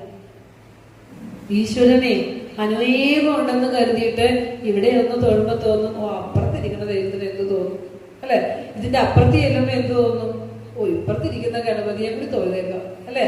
അപ്പോ അങ്ങനെ തൊഴുത് എല്ലായിടത്തും ഓടി നടക്കുകയും ചെയ്യും. എന്താണ് ഈ ഭക്തിയിലൂടെ ഒരു മനുഷ്യൻ നേടേണ്ട വെളിവ് എന്താണെന്ന് മനസ്സിലാക്കുന്നില്ല. അപ്പൊ ഗുരു പറയുകയാണ്, ഈ ലോകത്തിന്റെ സ്രഷ്ടാവ് ഒന്ന്, എല്ലാത്തിലും ശക്തിയായിരിക്കുന്ന ചൈതന്യം ഒന്ന്, എല്ലാത്തിനെയും പരമകാരണമായിരിക്കുന്ന സത്യം ഒന്ന്, ആ ദൈവം ഒന്നേ ഉള്ളൂ. ആ ദൈവമാണ് യേശുവായും നബിയായും ബുദ്ധനായും രാമനായും കൃഷ്ണനായും ശിവനായും ഒക്കെ ഇരിക്കുന്നത്. അറിയാം നിങ്ങൾ ആ രീതിയിൽ ചിന്തിക്കുന്നുണ്ടോ എന്ന് എനിക്കറിയില്ല. നമ്മളിപ്പോ ആരാധിക്കുന്ന ദൈവങ്ങളൊക്കെ ദൈവങ്ങളല്ല, ഗുരുക്കന്മാരാണ്. ഈ അറിവ് നമുക്ക് ആദ്യം ഉണ്ടാവേണ്ടത്. ദൈവം എന്ന് പറയുമ്പോൾ നമ്മുടെ വിചാരം, ഇപ്പൊ കൃഷ്ണൻ ഭഗവത്ഗീത ഏറ്റവും ശ്രേഷ്ഠമായ സർവോത്തരമായ സർവോത്കൃഷ്ടമായ ഭഗവത്ഗീത മഹാഭാരതത്തിന്റെ ഭീഷ്മപർവം എന്ന ഒത്ത നടുക്ക് അധ്യായത്തിൽ ഉൾപ്പെടുത്തി മാനവരാശി ഏത് ദുഃഖത്തിൽ പെട്ടുന്നുവോ അതെല്ലാം തരണം ചെയ്യാനുള്ള ഉപദേശമുണ്ട്. നമ്മൾ എന്ത് ചെയ്യും? കൃഷ്ണനെ ഗുരുവായൂർ കൊണ്ടുപോയി പാൽപ്പായസമൊക്കെ വെച്ച് വഴിപാടൊക്കെ നേർന്ന് പൈസയൊക്കെ ഇട്ട് പോരും. ഗുരുവായി കൃഷ്ണനെ ഒരു ഗുരുവായി കണ്ടാൽ ആ ഗുരു പറഞ്ഞു തന്നിരിക്കുന്ന തത്വങ്ങൾ വായിക്കാനോ പഠിക്കാനോ തയ്യാറല്ല. ഇലന്തൂര് നമ്മുടെ അടുത്തുള്ള സ്ഥലമാണ് ഇലന്തൂര്. എന്താ സംഭവിച്ചേ? ഭക്തി അറിയാതെ അന്ധവിശ്വാസത്തിലും അനാചാരത്തിലും പോയൊരു മന്ത്രവാദിനിയുടെ കയ്യിൽ ചെന്ന് പെട്ടിട്ട് മനുഷ്യന് ഇപ്പോഴും കേസ് നടക്കുകയാണ്. ഷാഫിയുടെ ഒക്കെ അല്ലെ കേസ് നടന്നുകൊണ്ടിരിക്കുകയാണ്. നമ്മുടെ ഞെട്ടല് മാറിയിട്ടില്ല. മനുഷ്യന്റെ ശരീരാവയവങ്ങൾ ഛേദിച്ച് പാകം ചെയ്ത് കഴിച്ചു. എന്തിനാണെന്നറിയോ? ഭൗതിക സുഖഭോഗങ്ങൾ അനുഭവിക്കാൻ. എവിടുന്ന് കിട്ടി? എവിടുന്ന് കിട്ടി? മഹാഗുരുക്കന്മാർ നമുക്ക് തന്നിരിക്കുന്ന ജ്ഞാനം, നമ്മുടെ ഉള്ളിൽ പ്രകാശിക്കുന്ന ആത്മാംശം ആ ഈശ്വരാംശം തന്നെയാണെന്ന് തിരിച്ചറിയാനാണ്. അതാണ് ഗുരു ഭക്തിക്കൊരു ദർശനം തന്നെ രചിച്ചു തന്നു. ഭക്തി ആത്മാനുസന്ധാനം. നിന്റെ ഉള്ളിലെ ആത്മാവിനെ തിരയുന്നതാണ് ഭക്തി. അല്ലാതെ മകൾക്ക് കല്യാണം നടത്തി കൊടുക്കാനോ, മകന് ജോലി കിട്ടാനോ, അല്ലെങ്കിൽ വീടിന് ഐശ്വര്യം കിട്ടാനോ അല്ല ദൈവത്തോട് പ്രാർത്ഥിക്കേണ്ടത്. ദൈവമേ, എന്റെ ഉള്ളിലിരിക്കുന്ന ചൈതന്യം നീ തന്നെയാണെന്നൊന്ന് തെളിയിക്കണേ. ആ പ്രാർത്ഥന വെച്ചാൽ പിന്നെ നിന്റെ ജീവിതം കൊണ്ടുപോകുന്നത് ഈശ്വരൻ തന്നെയാണ്. അല്ലെങ്കിൽ നീ തന്നെ കൊണ്ടുപോകണം. കാരണം ഈശ്വരനെ അറിഞ്ഞ് ജീവിക്കുന്നതും അറിയാതെ ജീവിക്കുന്നതും തമ്മിൽ ഒത്തിരി വ്യത്യാസമുണ്ട്, അല്ലെ? അപ്പോ ഇലന്തൂര് പോലെയുള്ള സംഭവം ഈ കഴിഞ്ഞ ദിവസം നമ്മൾ കണ്ടതാണ്. ഹൈദരാബാദിലാന്ന് തോന്നുന്നു, വടക്കേ ഇന്ത്യയിലാന്ന് തോന്നുന്നു.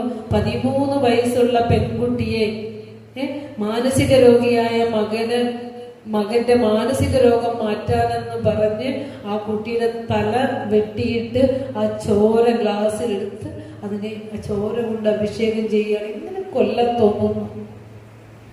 ആലോചിച്ച് നോക്കി. ഇത്തരത്തിലുള്ള അന്ധവിശ്വാസങ്ങളിലേക്ക് കടന്നു പോകാതിരിക്കണമെങ്കിൽ ശരിയായ ഭക്തി എന്തെന്ന് ഗുരു നമ്മെ പഠിപ്പിക്കുകയാണ്.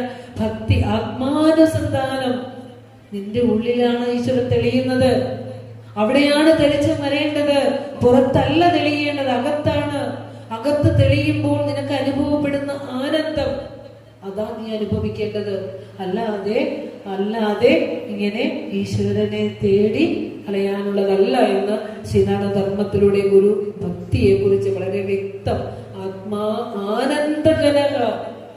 നമ്മളെല്ലാവരും സുഖം തേടണേ.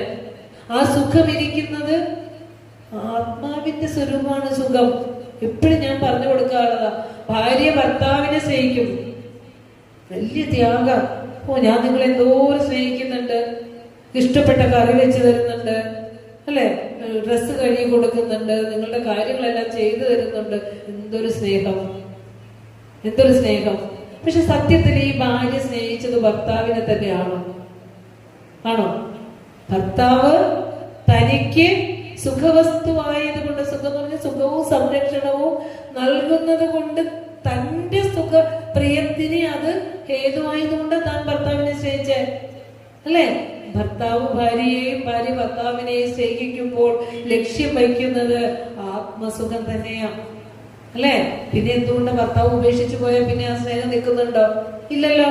ആത്മസുഖം നഷ്ടപ്പെട്ടു പോയി. അതുകൊണ്ട് ഗുരു പറഞ്ഞത് അഖിലരും ആത്മസുഖത്തിനായി പ്രയത്നം സകലവും ഇങ്ങു സദാപി ചെയ്തിടുന്നു എന്ന് പറഞ്ഞത് അതുകൊണ്ടാണ്.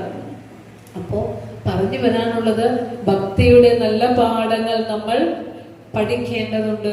ഈശ്വരൻ എന്തെന്ന് സത്യമായ രീതിയിൽ ഗുരുവിന്റെ കൃതികളിലൂടെ കേട്ട് നമ്മൾ പഠിക്കണം. ഇനി ഭക്തൻ ആരെന്ന് പഠിപ്പിച്ചിട്ടുണ്ടോ? ആശാൻ ഭക്തി ആത്മാനുസന്ധാനം പഠിപ്പിച്ചിട്ടുണ്ട്. ആരാ ഭക്തൻ? ഗുരു പറഞ്ഞ ഭക്തലക്ഷണം നമുക്കുണ്ടോ?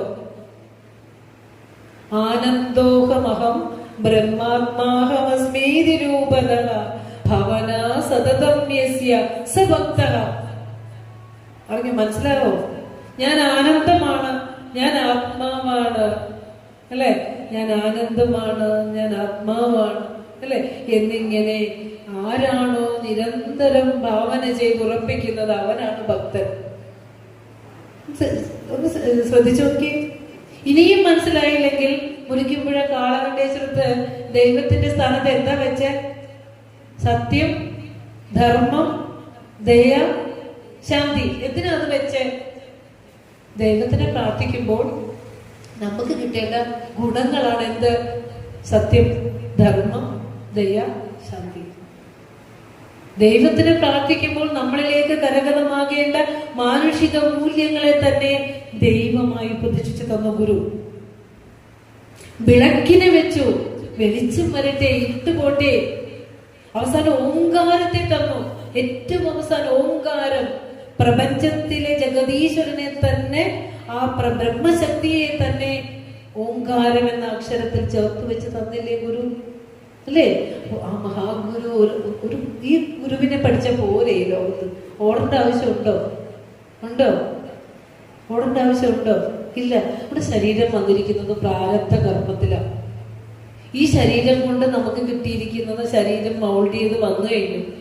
അതിലെ ഒന്നും പൈസ കൊടുത്ത് ഇങ്ങോട്ട് തിരുത്താൻ പറ്റില്ല.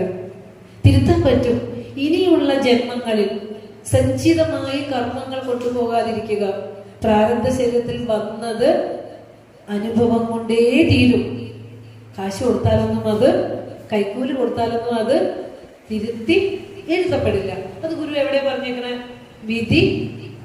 വിധി വരച്ചതു മാറ്റി വരാൻ പണി പ്രതിവിധിക്കുമകറ്റരുതായത്. അല്ലെ? വിധി വരച്ചത് മാറ്റി വരാൻ പറ്റില്ല. അപ്പോൾ ഇന്ന് ഈ നിമിഷം സത്യമറിഞ്ഞ് ഭഗവാന്റെ അടുത്ത് ശരണാഗതി ചെയ്യുവാണെന്ന് വിചാരിച്ചോ? ദൈവമേ, എനിക്ക് എന്റെ ബുദ്ധി എന്താ പറയാ, കഷ്ടമി കലിയിൽ കിടന്നുഴലുന്നതൊക്കെയും അങ്ങ് സന്തുഷ്ടനായി സുഖമോട് കണ്ടു രസിച്ചിരിക്കുക യോഗ്യമോ? ക്ലിഷ്ടതയ്ക്കൊരിടം കൊടുക്കണമെന്നു നിന്തിരുവുള്ളിലുണ്ട്, ഇഷ്ടമെങ്കിൽ അടിക്കടുത്തിടും എന്നിലോകുക പാഹിമാം. ഒരു ഭക്തന്റെ സങ്കട ദേവിയോട് പ്രാർത്ഥിക്കുമ്പോ എന്ത് പറയും? പമ്പരത്തോടും. രസമാ ഗുരു ശരിക്കും എത്ര രീതിയിൽ നമ്മളെ കൊണ്ടുപോണേ നോക്കിയേ. നമ്മുടെ അവസ്ഥ അറിഞ്ഞുകൊണ്ട് തന്നിരിക്കുന്ന പമ്പരത്തോടു പകച്ചിടും ഭ്രമണവേഗമുള്ള മതിയോടു വന്ന് അമ്പരത്തിലണയുന്നതിന്നിവൻ അശക്തനെന്നു കരുതിയിടു നീ.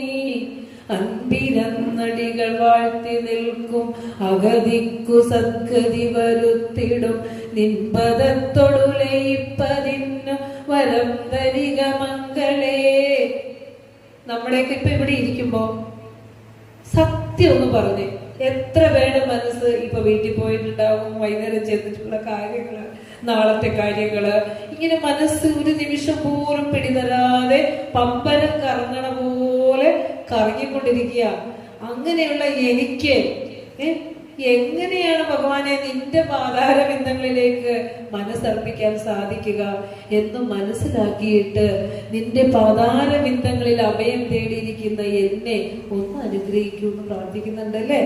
അപ്പൊ മനസ്സിന് ഏകാഗ്രത കിട്ടണമെങ്കിൽ ജപിക്കണം. ജപം 3 തരമുണ്ട്. ഏതൊക്കെയാ? വൈഖരി ജപം, ഉപാംശു ജപം, മാനസിക ജപം. എത്ര ജപമുണ്ട്?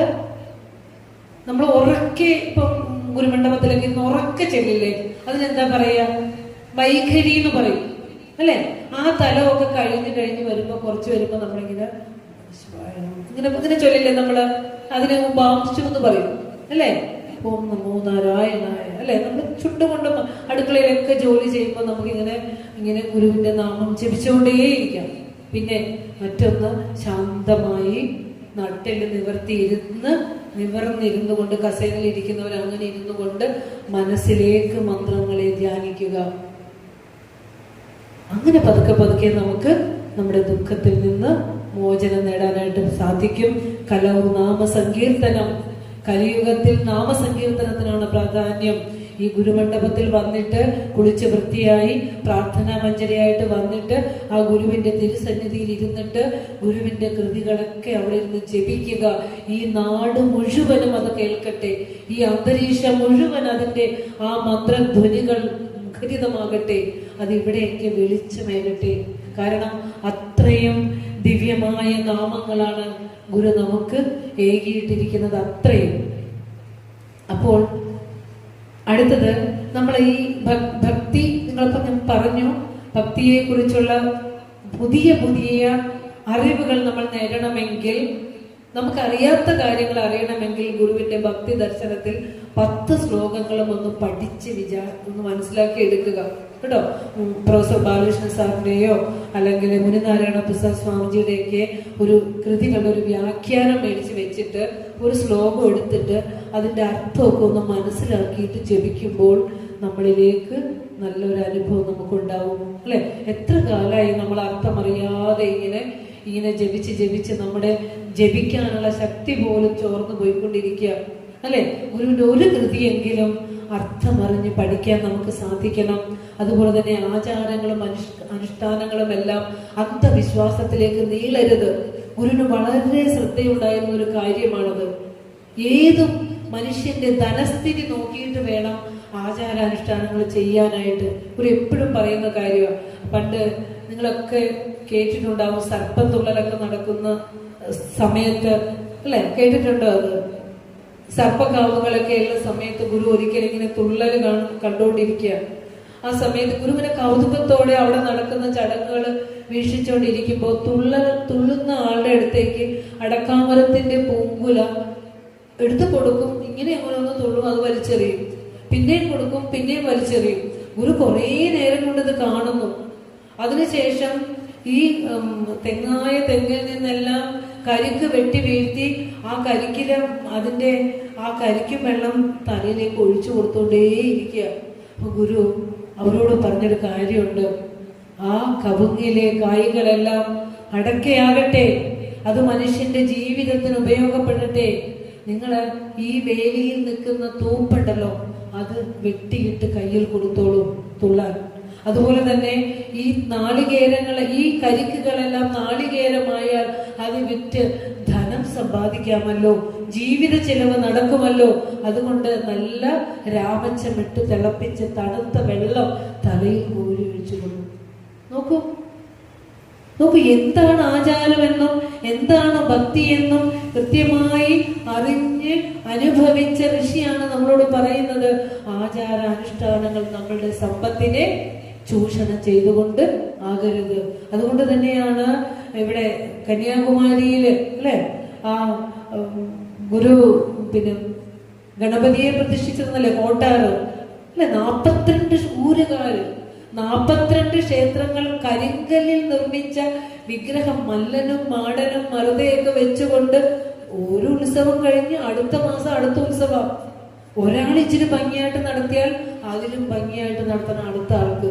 അപ്പൊ ഉള്ള സമ്പത്ത് മുഴുവനും ചൂഷണം ചെയ്ത് ദൂർത്തടിച്ച് മനുഷ്യൻ നിത്യദാരിദ്ര്യത്തിലേക്ക് വീണുകൊണ്ടിരിക്കുകയാണ്. അപ്പോഴാണ് ശിവഗിരി ചെന്ന് പറഞ്ഞ ഗുരു വന്നേ പറ്റൂ, ഗുരു അവിടേക്ക് വരണം.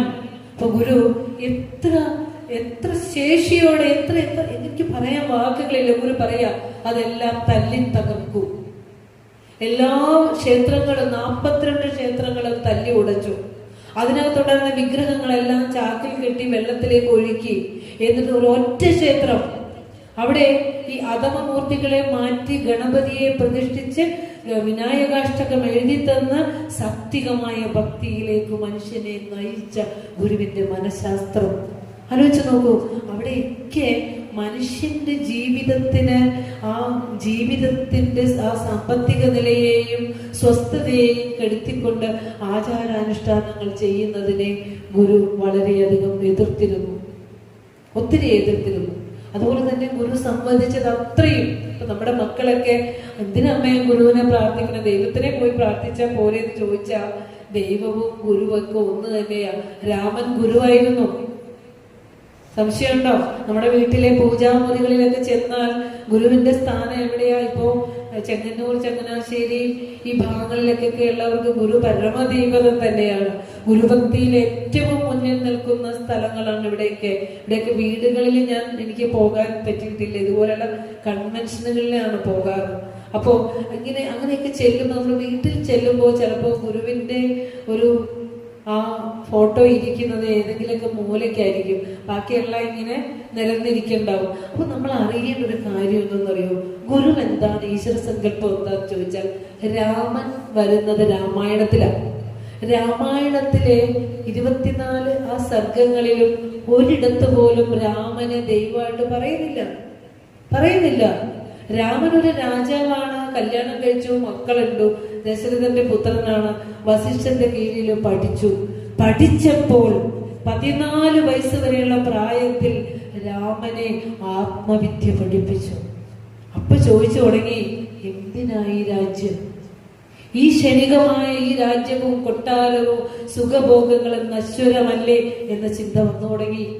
അങ്ങനെ ഗുരു പറഞ്ഞ പോലെ സത്പ്രവൃത്തി കൊണ്ടും സദ്ഗുണം കൊണ്ടും ശരീരബലം കൊണ്ടും ആളുകൾ പ്രശംസിച്ച് ദൈവതുല്യനാക്കി. രാമൻ പറഞ്ഞ വാക്കുകളാ പഠിക്കേണ്ടത്. രാമനെ ആരാധന ചെയ്യുന്നതോടൊപ്പം നമ്മൾ എന്താ പഠിക്കണ്ടേ? രാമൻ പറഞ്ഞ വാക്കുകൾ നമ്മുടെ ജീവിതത്തിൽ എങ്ങനെ പ്രകാശമാണ്. നമ്മള് ഗുരുക്കന്മാരുടെ വാക്ക് പഠിച്ചില്ല. കൃഷ്ണൻ നമ്മൾ നേരത്തെ പറഞ്ഞു, ഭഗവത്ഗീതയിലെ ലോകോത്തരമായ സർവശ്രേഷ്ഠമായ ഉപദേശങ്ങൾ തന്നു. നമ്മൾ പാൽപ്പായസം കൊണ്ട് വെച്ച് തൃപ്തിയടയ പഠിക്കില്ല. എല്ലാം തന്ന വ്യാസമുനി അവസാനം ഭാഗവതം തന്നു. അതിൽ ഭക്തിയെ കുറിച്ച് വളരെ കൃത്യമായി പറയുന്നിടത്ത് എവിടെയെങ്കിലും പറഞ്ഞിട്ടുണ്ടോ ഭക്തി എന്ന് പറഞ്ഞാൽ നമുക്ക് എന്തെങ്കിലും ചോദിച്ചു വാങ്ങാനുള്ള ഇടമാണെന്ന്? നമ്മൾ എവിടെ പഠിച്ചു? അത് എവിടുന്നാ നമുക്ക് കിട്ടിയതത്? അറിയില്ല. കാരണം നമുക്ക് ഒത്തിരി ദുഃഖങ്ങൾ ഈ ലോക ജീവിതത്തിലുണ്ട്.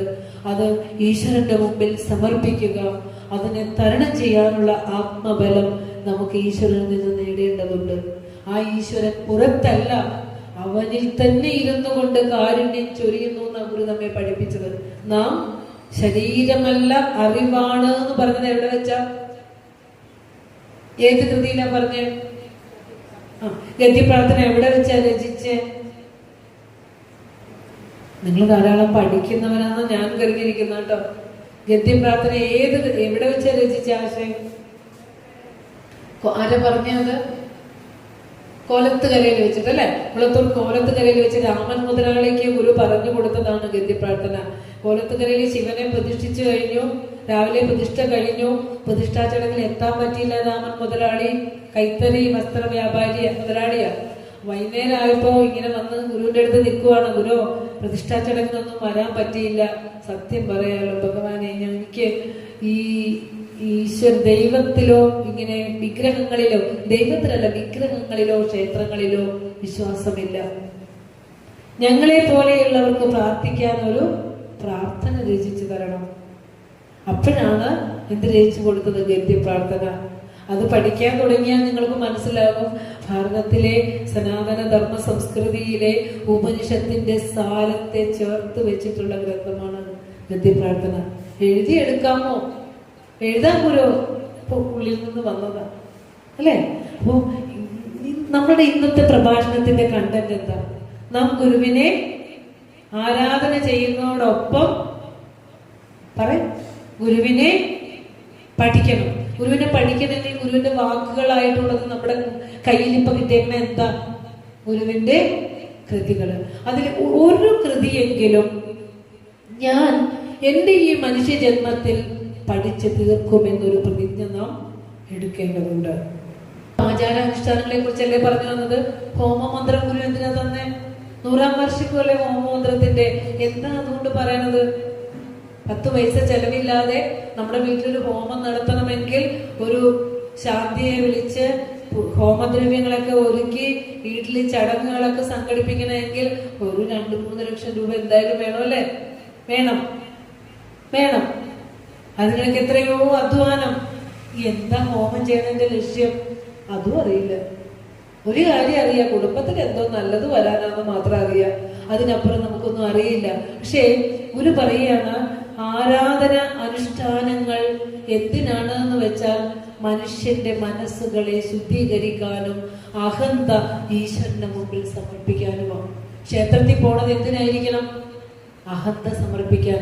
ഇതിന് നെയ്യ് കൊണ്ടേ വെച്ചിട്ട്, എണ്ണ കൊണ്ടേ ഗുരുവിന്റെ മുമ്പിൽ വെച്ചിട്ട് ഇതെടുത്തിട്ട് നീ എനിക്ക് ബാക്കി ഇങ്ങത്താന്നല്ല ചോദിക്കേണ്ടത്. എന്താ ചോദിക്കേണ്ടത്? ഭഗവാനെ, ഇത് ഞാൻ തന്നെയാണ്, ഞാൻ എന്നെ തന്നെയാണ് ഭഗവാനെ അങ്ങയുടെ മുന്നിലേക്ക് സമർപ്പിക്കുന്നത് എന്ന സമർപ്പണമാണ് ഭക്തി. അല്ലാതെ യാചിക്കലല്ല ഭക്തി. അതാദ്യം ഒരു പാഠമായിട്ട് ഏത് ക്ഷേത്രത്തിൽ ചെന്നാലും കണ്ണടച്ച് നിന്നുകൊണ്ട് ആ ഈശ്വര വെളിച്ചമാണ് ഞാൻ എന്നൊരു വെളിച്ചം എനിക്ക് തരണേ ഭഗവാനെ എന്ന് പ്രാർത്ഥിച്ചാൽ മതി. കാരണം ബാക്കിയെല്ലാം തന്നുകൊള്ളും. തരാനുള്ള ചൈതന്യം ഉള്ളിൽ തന്നെ ഉണ്ട്. നിങ്ങളുടെ പ്രാർത്ഥന കേൾക്കണതും നിന്നിൽ തന്നെ ഇരുന്നുകൊണ്ടാ കേൾക്കണേ. ഒന്ന് വെറുതെ ചിന്തിച്ചേ. നമ്മൾ കണ്ണടച്ച് പ്രാർത്ഥിക്കുന്നത് ആരോടാ? നമ്മളോടല്ലേ? പുറത്തുള്ള ആള് കേൾക്കണുണ്ടോ? ആരെങ്കിലും കേൾക്കണുണ്ടോ? കേട്ടത് ആത്മദേവന അല്ലെ? അവിടെ നിന്നാണ് തരുന്നത്, വേറെ എങ്ങൊന്നുമല്ല. ഗുരുവിന്റെ കൃതികൾ പഠിക്കുമ്പോൾ ആരായണം, അന്വേഷിക്കണം, ഓതണം, തിരഞ്ഞു തേരിടേണം എന്നൊക്കെ പറയുന്നത് ഈ അന്വേഷണമാണ്. പക്ഷെ നമുക്ക് എന്താന്ന് വെച്ചാൽ നമ്മുടെ കർമ്മവാസനകൾ ഒത്തിരി ഉള്ളത് കൊണ്ടേ നമുക്ക് ഉറക്കം വരും. ഉറക്കം വന്നവരോടും കൂടിയാ പറയണത്. കാരണം ചിലരുടെ കണ്ണുകളിൽ ഒരു പ്രകാശം കാണുമായിരിക്കും, ചിലർ ഇങ്ങനെ പോകും. കാരണം എന്താന്ന് വെച്ചാൽ ഈ ഭൗതിക വാസനയിൽ നമ്മൾ ഒത്തിരി ഇരിക്കുന്നത് കൊണ്ട് ഇത് കേൾക്കാൻ നമുക്ക് മനസ്സിലേക്ക് അങ്ങ് ഉറപ്പ് വരുന്നില്ല. എവിടെയോ ധരിക്കുമ്പോ നമുക്കൊരു വാസന നമ്മളെ തടയുന്നു. അപ്പൊ അറിയാതെ കണ്ണ് അടഞ്ഞു പോകും.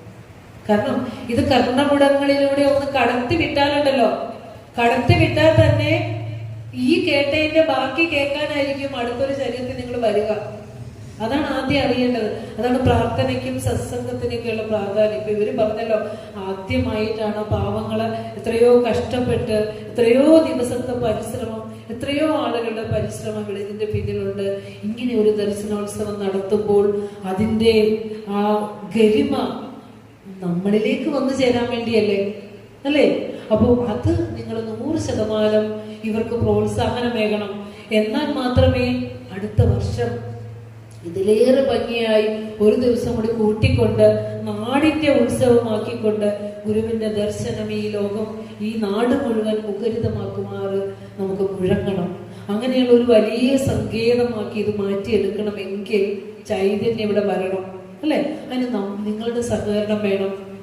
പഠിക്കണം, അറിയണം, ആ വെളിച്ചം നമ്മുടെ കുടുംബങ്ങളിൽ വരണം ഒക്കെ വേണം. അപ്പൊ ഇന്ന് നമുക്കറിയാവുന്ന ഒരു കാര്യം എന്താന്ന് വെച്ചാൽ, നമ്മുടെ കുടുംബത്തില് നമുക്ക് ശാന്തിയും സമാധാനവും പകരാൻ നമുക്കാവുന്നില്ല. നമ്മുടെ കുഞ്ഞു മക്കളെ ഒന്ന് നേരായ രീതിയിൽ പറഞ്ഞൊരു ഉപദേശം കൊടുക്കാൻ പോലും നമുക്ക് സാധ്യമല്ല. ഇന്നത്തെ അച്ഛനമ്മമാർക്ക് പറ്റില്ല. കാരണം 30 വർഷം ഒരു വിദ്യാലയത്തിൽ ഹൈസ്കൂൾ തലത്തിലുള്ള കുട്ടികളെ കൈകാര്യം ചെയ്ത ഒരു അധ്യാപിക എന്ന നിലയിൽ എനിക്ക് പറയാനുള്ളത്, ഇന്നത്തെ കുട്ടികളെ അച്ഛനമ്മമാർക്ക് നിയന്ത്രിക്കാൻ പറ്റില്ല, സംശയമില്ല അതിന്. അപ്പോൾ നമ്മൾ ചെയ്യേണ്ടത് ഇത്തരത്തിലുള്ള ക്ലാസ്സുകള്, പ്രാർത്ഥനകള്, ഈശ്വര ഭക്തിയിലേക്ക് കുഞ്ഞുങ്ങളുടെ മനസ്സിനെ തിരിച്ചു വിടുക, വളരെ ചെറിയ പ്രായത്തിലേക്ക് തന്നെ. പിന്നെ നമ്മളുടെ പ്രവൃത്തിയും നമ്മുടെ കർമ്മമാണ് അവർ കണ്ടു പഠിക്കുന്നത്, നമ്മുടെ ഉപദേശമല്ല. നമ്മൾ എന്ത് ചെയ്യുന്നു, എങ്ങനെ അടുക്കും ചിട്ടയോടെ ജീവിക്കുന്നുവോ തീർച്ചയായും ആ കുഞ്ഞത് കണ്ടു പഠിക്കുന്നുണ്ട്, ഒരു സംശയമില്ല. അപ്പോ അതുകൊണ്ട് തന്നെയാണ് ഗുരു ശ്രീനാരായണ ധർമ്മത്തിലും ഭാര്യാധർമ്മവും വേറെ വേറെ തന്നിട്ടുണ്ട്. ഒരു കാര്യം തന്നെ രണ്ടിലും പറഞ്ഞു. അതെന്താണെന്നറിയോ? എന്താ ആശയം പറഞ്ഞ ഭാര്യാധർമ്മത്തില്? വസതിക്കൊത്ത ഗുണമുള്ളവളായി വരവിൽ സമം വ്യയവും ചെയ്യുകിൽ തന്റെ വാഴ്ചയ്ക്ക് തുണയാമവൾ. ഗുണം കുടുംബിനിക്കില്ലാതാകിലെല്ലാം ഇരിക്കലും ഗുണമില്ല കുടുംബത്തിനില്ലാതാകും കുടുംബവും. അപ്പൊ ഗുരു പ്രതീക്ഷ വെച്ചത് ആരിലാണ്? തീർച്ചയായും കുടുംബിനികളിലാണ്. അല്പം ക്ഷമയും സഹനത്വവും സ്ത്രീകളിൽ ഗുരു പ്രതീക്ഷിച്ചിട്ടുണ്ട്. ഭർത്താവ് നിർദ്ദയം ദ്വേഷിക്കുന്ന സമയങ്ങളിലെല്ലാം അല്പം ക്ഷമയോടെ സഹിഷ്ണുതയോടെ നിങ്ങൾക്ക് നിൽക്കാനാകുമെങ്കിൽ നിങ്ങളുടെ കുടുംബം ഏറ്റവും ശ്രേഷ്ഠമായി വരും. എന്ന് വെച്ച് പുരുഷന്മാർ ഇവരെ അടിച്ചമർത്തുന്ന ഒരു വിഭാഗമാകണമെന്നല്ല അർത്ഥം. ക്ഷമയാ ദരിദ്രി, അല്ലെ? ഇന്ന് നമ്മളുടെ കുഞ്ഞുങ്ങള്, നമ്മുടെ കുഞ്ഞുമക്കള്, നിങ്ങൾ ചിന്തിച്ചിട്ടുണ്ടോ ഈ നാട്ടിൽ അങ്ങനെ ഒരു സംസ്കാരം വന്നിട്ടുണ്ടോ എന്ന് എനിക്ക് അറിയില്ല. നമ്മുടെ പെൺകുട്ടികള് വിവാഹം വേണ്ട എന്ന് പറയുന്ന ഒരു സംസ്കാരത്തിലേക്ക് എത്തുകയും എനിക്ക് പ്രസവിക്കാൻ മനസ്സില്ല എന്ന് പറയുന്ന ഒരു സംസ്കാരത്തിലേക്ക് എത്തുകയും ചെയ്യുന്ന ഒരു കാലത്തിലൂടെ നാം കടന്നു പോകുന്നു. ശ്രീനാരായണ ധർമ്മത്തിലൂടെ കൈപിടിച്ച് സ്വന്തം കുഞ്ഞുങ്ങളെ വളർത്തേണ്ടതിന്റെ ആവശ്യകത നന്നായി ഉൾക്കൊള്ളണം നാം. കാരണം ഒരു സ്ത്രീയുടെ ധർമ്മം, ഏറ്റവും പരിപാവനമായ ധർമ്മം മാതൃത്വമാണ്, അല്ലെ? ഒരു കഴുത്തിൽ വീഴുന്ന ഒരു താലിയെ എത്ര ആരാധിച്ചിരുന്ന ഒരു തലമുറയാണ് നമ്മുടെ പിന്നിലുണ്ടായിരുന്ന തലമുറ, അല്ലെ? ഒരു മംഗല്യവതിയാകുക എന്ന് പറഞ്ഞാൽ ഏറ്റവും ജീവിതത്തിലെ സുമുഹൂർത്തമായി കരുതിയിരുന്നു. ഇന്നിപ്പോൾ ആൺകുട്ടികൾ എത്ര പദവി ഉണ്ടെങ്കിലും എത്ര സമ്പത്തുണ്ടെങ്കിലും ഒരു പെൺകുട്ടിക്കും വിവാഹത്തിന് തയ്യാറല്ല. ഞാൻ ചോദിക്കട്ടെ, അച്ഛനും അമ്മയ്ക്കും ഒറ്റ മകളാണ്, ആ മകള് വിവാഹത്തിന് തയ്യാറല്ലെങ്കിൽ ആ കുടുംബം അതോടെ അവിടെ ഛേദിച്ചോ? നിന്നുപോയി, അല്ലെ? അതുകൊണ്ടാണ് നമ്മുടെ പൗരാണികരായ ഋഷീശ്വരന്മാര് പറയുന്നൊരു വാക്കുണ്ട്, വിദ്യാഭ്യാസം കഴിഞ്ഞ് ഗുരുകുലത്തിൽ നിന്നും സ്വന്തം ഭവനങ്ങളിലേക്ക് പോകുന്ന പെൺകുട്ടികൾക്കും ആൺകുട്ടികൾക്കും ഒരുപോലെ പറഞ്ഞു കൊടുക്കുന്ന മന്ത്രമാണ് പ്രജാതന്തും മാ വ്യവച്ഛേസി സത്യം വദ ധർമ്മം ചര സ്വാധ്യായാം മാ പ്രമദഃ മാതൃദേവോ ഭവ പിതൃദേവോ ഭവ അതിഥി ദേവോ ഭവ ആചാര്യ ദേവോ ഭവ. പിന്നെ പറയാം സത്യാത്മ പ്രമദിതവ്യം ധർമാത്മ പ്രമദിതവ്യം കുശലാത്മ പ്രമദിതവ്യം. എന്ത് ഇതിന്റെയൊക്കെ അർത്ഥം? ഭൗതിക സമ്പത്ത് ഉണ്ടാക്കാൻ വേണ്ടിയിട്ട് സത്യധർമ്മങ്ങൾ വെടിഞ്ഞ് ജീവിക്കരുത്, സന്തതി പരമ്പരയെ ഛേദിച്ച് കളയരുത്. നമ്മുടെ പെൺകുട്ടിയോട് പറഞ്ഞു കൊടുക്കുക, എന്റെ മോളെ, നീ ജനിച്ചത് ഒരു അമ്മയുടെ വയറ്റിലല്ലേ? ഒരമ്മ നിനക്ക് ജന്മം നൽകിയത് കൊണ്ടല്ലേ നീ ജനിച്ചത്? നിന്നെ പഠിപ്പിച്ച അധ്യാപകർ ഒരു അമ്മയ്ക്ക് ജനിച്ചതല്ലേ? നിന്നെ ചികിത്സിക്കുന്ന ഒരു ഡോക്ടർ അമ്മയ്ക്ക് ജനിച്ചതല്ലേ? അല്ലേ? അപ്പൊ ഈ പരമ്പര ഒരു സ്ത്രീയിലൂടെയാണ് ഉണ്ടാകുന്നതെങ്കിൽ ആ ധർമ്മത്തെ നിലനിർത്താനുള്ള കർത്തവ്യം ഒരു സ്ത്രീക്കുണ്ട്. ഇല്ലെങ്കിൽ ധർമ്മത്തിൽ നിന്ന് പതിച്ചു പോകുമെന്ന് മാത്രമല്ല, മനുഷ്യ ജന്മം പോലും ഇനി സ്വീകരിക്കാൻ പറ്റാത്തതായി വരും. ഇതൊക്കെ നമ്മളുടെ ഋഷീശ്വരന്മാർ നമുക്ക് ഓതിയിരിക്കുന്ന ധാർമ്മികമായ വചനങ്ങളാണ്. ഇതൊക്കെ നമ്മുടെ പെൺകുട്ടികളെ പറഞ്ഞ് പഠിപ്പിച്ചു കൊടുക്കണം. ഇപ്പൊ ഞാൻ ഏത് വേദിയിൽ ചെല്ലുമ്പോഴും ഈ ഒരു കാര്യം പറയുമ്പോഴുണ്ടല്ലോ, എന്റെ വിചാരം അങ്ങനെ അങ്ങനെ ഇല്ലാതാകട്ടെ ഭഗവാനെ എന്നാ. പക്ഷെ എല്ലാവരും പറയുക ശരിയാണ്, തലകൊടുക്കാണ്, ശരിയാണ്. പെൺകുട്ടികൾ വിവാഹത്തിന് സമ്മതിക്കുന്നില്ല. നമ്മുടെ കുഞ്ഞു മക്കൾക്ക്, പൊന്നു മക്കൾക്ക് എന്ത് പറ്റി എന്ന് ചോദിച്ചു പോവുകയാണ്, അല്ലെ? ഒരു പക്ഷേ അവരുടെ ജീവിതത്തിൽ, അവരുടെ അച്ഛനും അമ്മയുടെയും ജീവിതത്തിൽ നിന്ന് അവർ പഠിച്ച പാഠമാകും. അല്ലെങ്കിൽ അവരുടെ സുഹൃത്തുക്കൾക്ക് നേരിട്ട വൈവാഹിക ജീവിതത്തിൽ നേരിട്ട വിഷമതകളിൽ നിന്നാകാം, അല്ലെ? എവിടെ നിന്നായാലും നമ്മുടെ പെൺകുട്ടികളെ തിരുത്തേണ്ടിയിരിക്കുന്നു, അല്ലെ? നല്ല വഴിയിലൂടെ തിരുത്തേണ്ടിയിരിക്കുന്നു. ആധ്യാത്മികതയുടെ നല്ല പാഠങ്ങൾ കുഞ്ഞുങ്ങൾക്ക് പകർന്നു കൊടുക്കേണ്ടിയിരിക്കുന്നു. അപ്പോ ഒരു ഋഷീശ്വരനാണ്. അതോടൊപ്പം തന്നെ ശാസ്ത്രയുഗത്തിൽ ശാസ്ത്രം പഠിക്കുന്ന കുട്ടികൾക്ക് ചേർത്ത് വെച്ച് പഠിക്കാൻ ഒരു ഗുരുവാണ് നമ്മുടെ കുലത്തിൽ നമുക്ക് കിട്ടിയിരിക്കുന്നത്.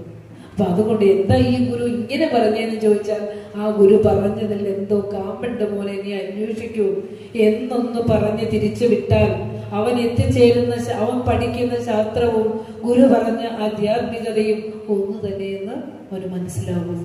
അത്തരത്തിൽ ഈ ആധുനിക ജീവിതത്തോട് ചേർത്ത് വെച്ചുകൊണ്ട് ഗുരുവിന്റെ ദർശനം ഗുരു അവതരിപ്പിച്ചത്. ഇബൻ ആഫാൽ എന്ന രാവിലെ പല മതസാരവും ഏകമെന്ന വിഷയം പറഞ്ഞപ്പോൾ അതിനകത്ത് ഞാൻ നൗഫലിനോട് പറയായിരുന്നു, ആത്മോപദേശ ശതകത്തിൽ 44 മുതൽ 49 വരെയുള്ള ശ്ലോകം ഗുരു മതമീമാംസയായി തന്നു. ശ്രീനാരായണ ധർമ്മത്തിൽ ജാതി മത ദൈവ വിചാരം എന്ന് പറഞ്ഞ് 2-ാം അധ്യായം മുഴുവനും ഇന്ന് ഈ ലോകം നേരിടുന്ന പ്രശ്നത്തെ കുറിച്ചാണ് പറഞ്ഞത്. മതം ചോദിച്ച്, ജാതി ചോദിച്ച് മനുഷ്യന്റെ നെഞ്ചിലേക്ക് നിറയൊഴിച്ചത് കണ്ട് പഹൽഗാമിൽ നമ്മൾ കണ്ട് മറന്നിട്ട് അധികം മാസങ്ങളായിട്ടില്ല. ഇവിടെ ശ്രീനാരായണ ധർമ്മത്തിൽ ആത്മാനന്ദ സ്വാമികള്, ബോധാനന്ദ സ്വാമികള് ചോദിക്കുക ഗുരുവിനോട്, അഹോ ജാതി പിശാചസ്യ ബാധയ ചിത്തപ്രമാ കേജിത് മത്സരിണോ ഭൂത്വാ ഹിംസന്യന്യാനഗിഞ്ജനാൻ. ഗുരു, ജാതി പിശാച് ബാധിച്ച് ചിത്തഭ്രമത്താൽ ഭ്രാന്തന്മാരെ പോലെ പാവപ്പെട്ട ജനങ്ങളെ കൊന്നൊടുക്കുന്നു. എന്തെങ്കിലും വ്യത്യാസമുണ്ടോ? ആ ഒരു സാഹചര്യത്തിൽ നിന്ന് ഇന്നത്തെ സാഹചര്യത്തിന് എന്തെങ്കിലും വ്യത്യാസം ഉണ്ടോ? ഇല്ല. അതുകൊണ്ട് ഞാൻ പറഞ്ഞ് അവസാനിപ്പിക്കുകയാണ്. ഇന്ന് ലോകം നേരിടുന്ന സകല പ്രതിസന്ധികൾക്കുമുള്ള പരിഹാരം ഗുരുവിനുണ്ട്. ഗുരുവിനെ ഹൃദയത്തിലേറ്റണം ഓരോ നിമിഷവും. കാരണം ഗുരു പരമ അറിവായി നമ്മളിലുണ്ട്. ഒരു ദേവാലയങ്ങൾ മുഴുവൻ നമ്മൾക്ക് മുമ്പിൽ അടയ്ക്കപ്പെട്ട സമയം, വഴിയിലൂടെ നടക്കാൻ പറ്റാത്ത സമയം, വസ്ത്രം ധരിച്ച് നടക്കാൻ പറ്റാത്ത സമയം, യാതൊരു വിധത്തിലുള്ള സ്വാതന്ത്ര്യങ്ങളും ഇല്ലാതിരുന്ന സമയത്ത് ഒരു പിതാവിനെ പോലെ ഈ സമൂഹ ജീവിതത്തിൽ ഇടപെട്ടുകൊണ്ട് എല്ലാതും നമുക്ക് തന്നു. അവിടുന്ന് തന്ന ലോകസേവാ കേന്ദ്രങ്ങൾ എത്ര! ഇതെല്ലാം നമ്മളെ അന്ധവിശ്വാസങ്ങളിലേക്കും അനാചാരങ്ങളിലേക്കും തള്ളിയിടാനുള്ളതാണോ? അല്ല, നേർവഴിക്ക് നയിക്കണം. അതിന് അറിവിന്റെ വെളിച്ചം നമ്മുടെ ഉള്ളിൽ നിറയണം. ഒരിക്കലും അന്ധവിശ്വാസങ്ങളിലേക്ക് നാം തിരിഞ്ഞു പോകരുത്. ഒരു സന്യാസിനിയുടെയോ അല്ലെങ്കിൽ ഒരു ദുർമന്ത്രവാദിയുടെയോ കൈകളിൽ ഒരു ശ്രീനാരായണനും പോയി പെട്ടേക്കരുത്. കാരണം ഈശ്വരൻ അവനവന്റെ ഉള്ളിലിരുന്ന് പ്രകാശിക്കുന്ന ചൈതന്യമാണെന്ന് ഗുരു നമ്മെ പഠിപ്പിച്ചു. ഉലകൽ ഉറങ്ങി ഉണർന്നു ചിന്ത ചെയ്യും, പലതും ഇതൊക്കെയും ഉറ്റുപാർത്തു നിൽക്കും, വിലമതിയാതെ വിളക്കുതിക്കയും പിൻ പൊലികയുമില്ല, ഇത് കണ്ടു പോയിടേണം. ഇത് കണ്ടു പോകാനാ നീ വന്നത്, അല്ലെ? നിന്റെ ഉള്ളിൽ ഉണ്ണാനും ഉറങ്ങാനും ചിരിക്കാനും കരയാനും സുഖിക്കാനും എല്ലാത്തിനും ശക്തി പകർന്നുകൊണ്ട് സാക്ഷിയായിരിക്കുന്ന ഈശ്വരാംശമുണ്ട്. അതിനെ തേടൂ. കയ്യിലിരിക്കുന്ന കൽപ്പക വൃക്ഷക്കനിയെ ഭക്ഷിക്കാതെ കളഞ്ഞ് കാഞ്ഞിരക്കനിയെ തേടി വിഷം മരിക്കുന്നു. ദൈവചിന്തനത്തിൽ തന്നതല്ലേ? ഇതൊക്കെ നമ്മൾ ആവർത്തിച്ച് പഠിക്കണം. മഹാഗുരുവിന്റെ പാതാരവിന്ദങ്ങളിലേക്ക് ശരണാഗതി ചെയ്യുകയാണല്ലേ. വിമലത്യാഗമേ മഹാസന്യാസമേ സമതാബോധത്തിൻ പരമഭാഗമേ ത്രികരണ ശുദ്ധി നിദർശനമായി പ്രതീതമാം ഭവത് ചരിതം ഞങ്ങൾക്കു ശരണമാകണേ ശരണമാകണേ ശരണമാകണേ പരമസദ്ഗുരു.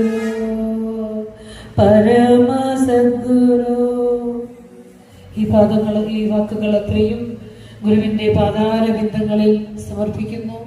എന്നെ ശ്രവിച്ച സജ്ജനങ്ങൾക്ക് ഏവർക്കും നന്ദി പറയുന്നു. എന്നെ ഈ സത്സംഗത്തിലേക്ക് ക്ഷണിച്ച ശാഖായോഗത്തിന്റെ ഭാരവാഹികളോടും ഉള്ള എൻ്റെ സ്നേഹം അറിയിച്ചുകൊണ്ട് നിർത്തട്ടെ. നന്ദി, നമസ്തേ.